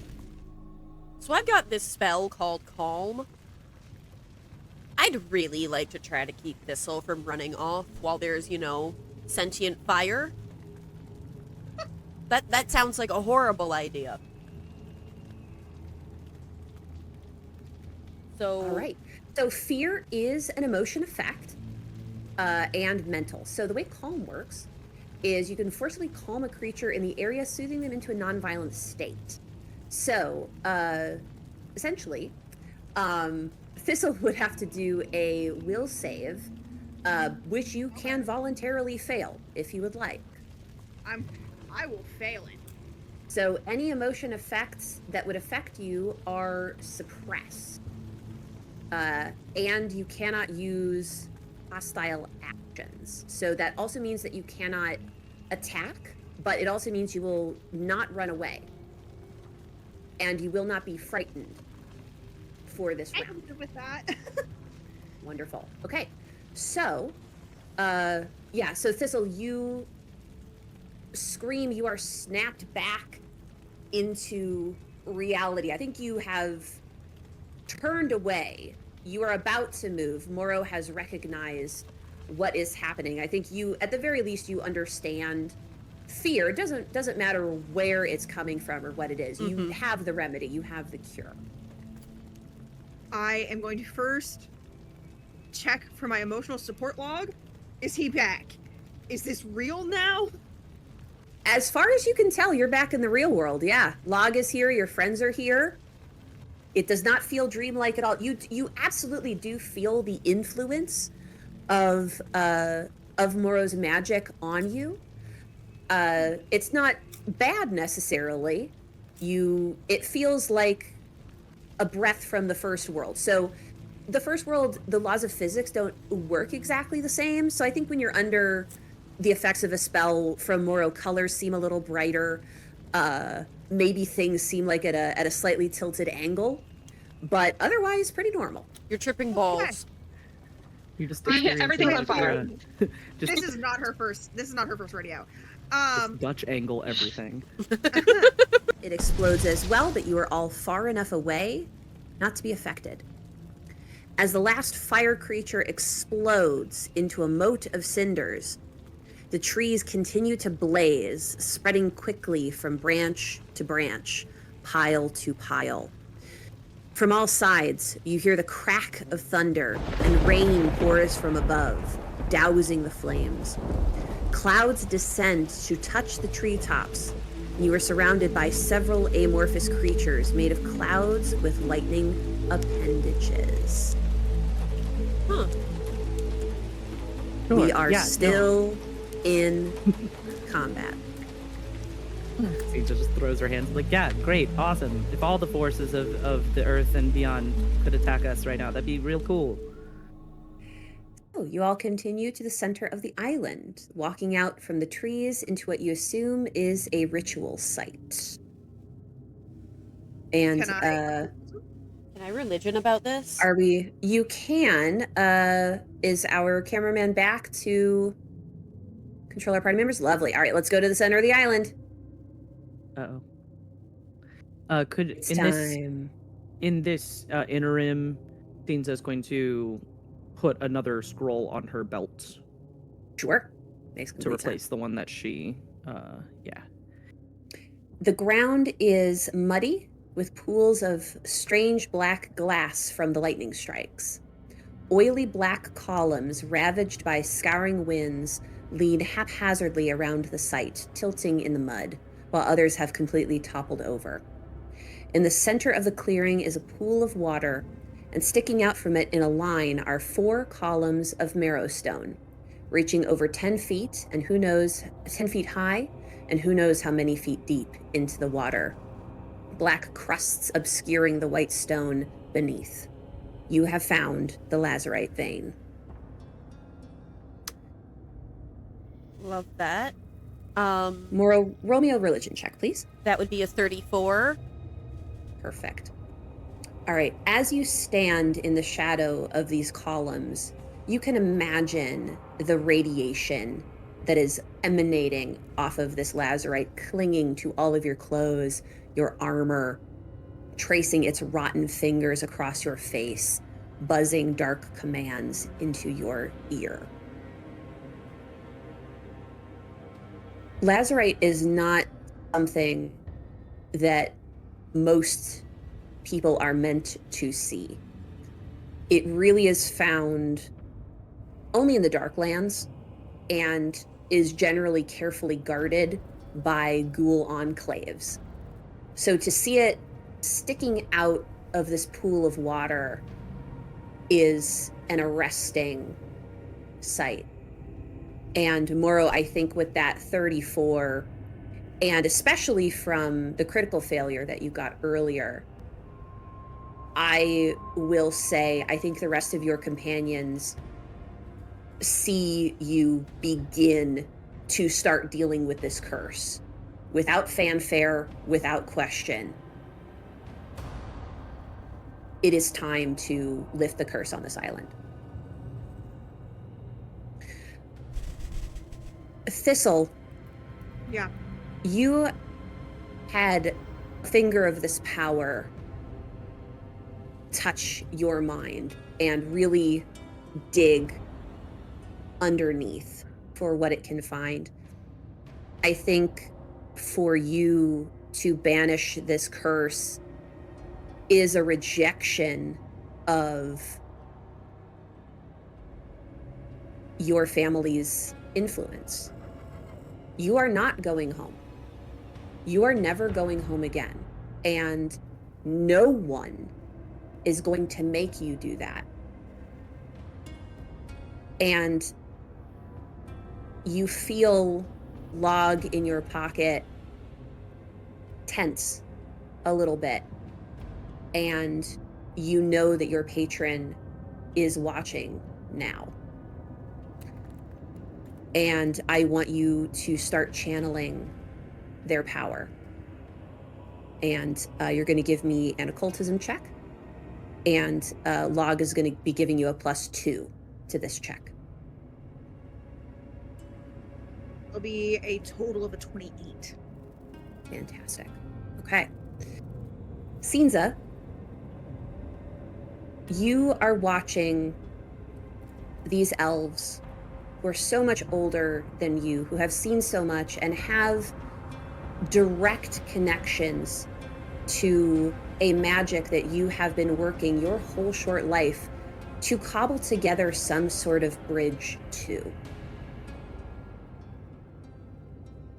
What are the feelings that are coming up for you watching these two with their otherworldly connections so easily channeling magic and power and weaving its effect upon the mortal world?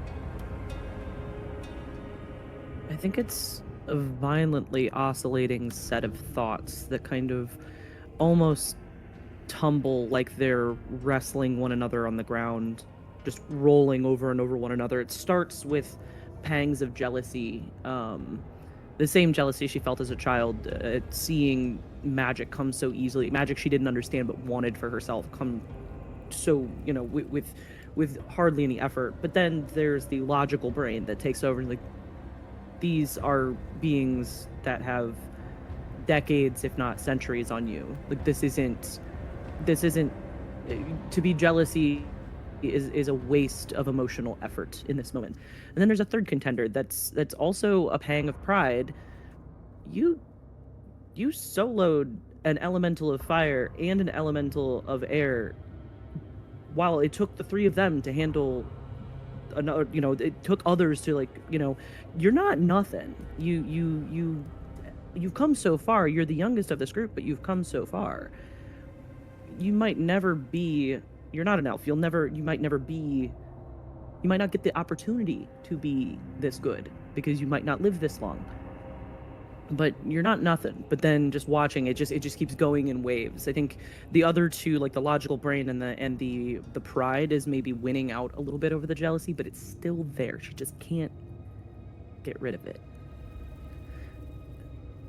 You do have a command over occult powers, particularly curses, or cobbled together magic, which this very much does feel like. Do you want to attempt to open your mind and utilize your will to try to calm the spirits of this place and lift the curse of this place? I think she would, but I think it's more self-serving more self-serving than it is altruistic. I think it's, I want to help to prove that I can, and to make sure my name is signed on the list of people that did it. Absolutely. Yeah, so give me an occultism check, Sinza. That is a 13 plus 11, 24. Okay. Sinza, I don't think that you're going to sit. This ground is incredibly muddy. But you can crouch at the water's edge. You are opening your senses and your soul to this energy, and intellectually you can grasp it. You can recall things you've read or stories that you've gathered about things like these, but your essence is not impressing itself upon whatever's here. And as your gaze, which has lost focus, starts to come back as you feel the failure, looking down at your reflection in the water, there's not a lot of light here. The reflection is not that strong. It's very gray. And similarly to the way Thistle felt, this kind of dreamlike state where things aren't necessarily ringing alarm bells, there is a second figure, very similar to your mirror self, your shadow self. You even maybe think for a second, oh, am I casting my shadow self right now? I didn't intend to. And you get the sense from this figure, which isn't you, it isn't your shadow self, but you are the one who dictates when you cast the shadow self. You are the one who says where it goes. You are the one who decides what it does. What this shadowy figure in the water is proposing to you is, would you like to be the one who is the shadow? Would you like to be the one who is the mirror? Just for a moment. Not forever. Just to get you through this task. I think the allure of a new and interesting power is something she absolutely cannot resist. Fantastic. So, the gates that you have opened within yourself, the tunnels that you have borne within yourself, suddenly it's like a kaleidoscope shifts and everything connects into place, and you are in the same zone that Morrow and Thistle are. You are right alongside them. The three of you are dismantling the cursed magic, and it feels incredible.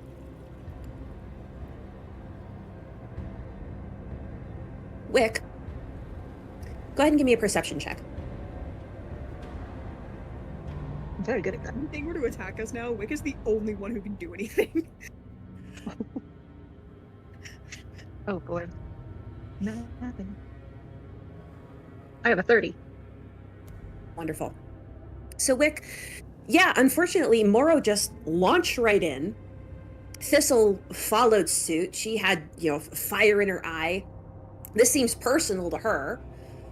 Sinza maybe shared a few words with her before she said, well, I'm going to give it my best shot. And then suddenly you see her locking in.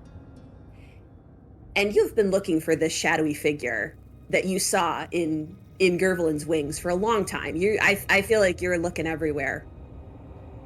You see it. You see the shadowy figure, and beyond a shadow of the doubt, it's correct. The head, the shoulders, this is it. You see it in the water next to Sinza, and I feel like disrupting her is too great of a danger. But just before this shadowy figure melts back, you sense it looking back at you. Just for a moment. It takes its attention away from Sinza and with you. And it's not angry. It's not hurt. It doesn't feel bad or embarrassed that you saw it. It's just another data point. And you have nothing more to do but to wait. So, Wick, I think this is normal for you. When the casters are doing their thing, when the magical people are doing their thing, all you can do is kind of wait it out. You can build a fire, try to cover it as much as you can, and maybe have a snack. And after a few hours, the clouds part. Sunlight touches Skytear Island for the first time in a very long time. The mud is somewhere between brown and gray. The columns, you can see with direct sunlight on them just how oily and unnaturally slick this stone is. And the marrow stone glistens joyfully bright, the most hauntingly beautiful marble you all have ever seen. Morrow, you feel the rush of vitality from the first world. For a moment, for a few hours at least, colors will seem brighter, food will taste better. You are infused with this raw power. Thistle, you feel completely in control. You could talk anyone into doing anything. You could seduce anybody, whatever it is. Yeah. You are fully feeling yourself.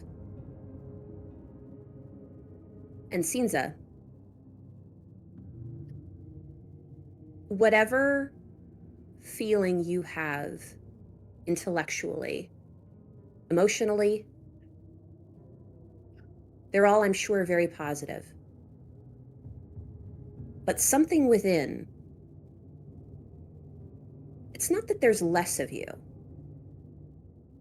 It's that there is a numbness in you.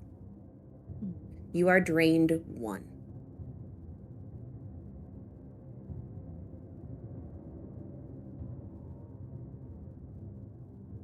But for now, the curse on Skytear Island seems to have lifted. And whenever you decide to sleep again, wherever that is,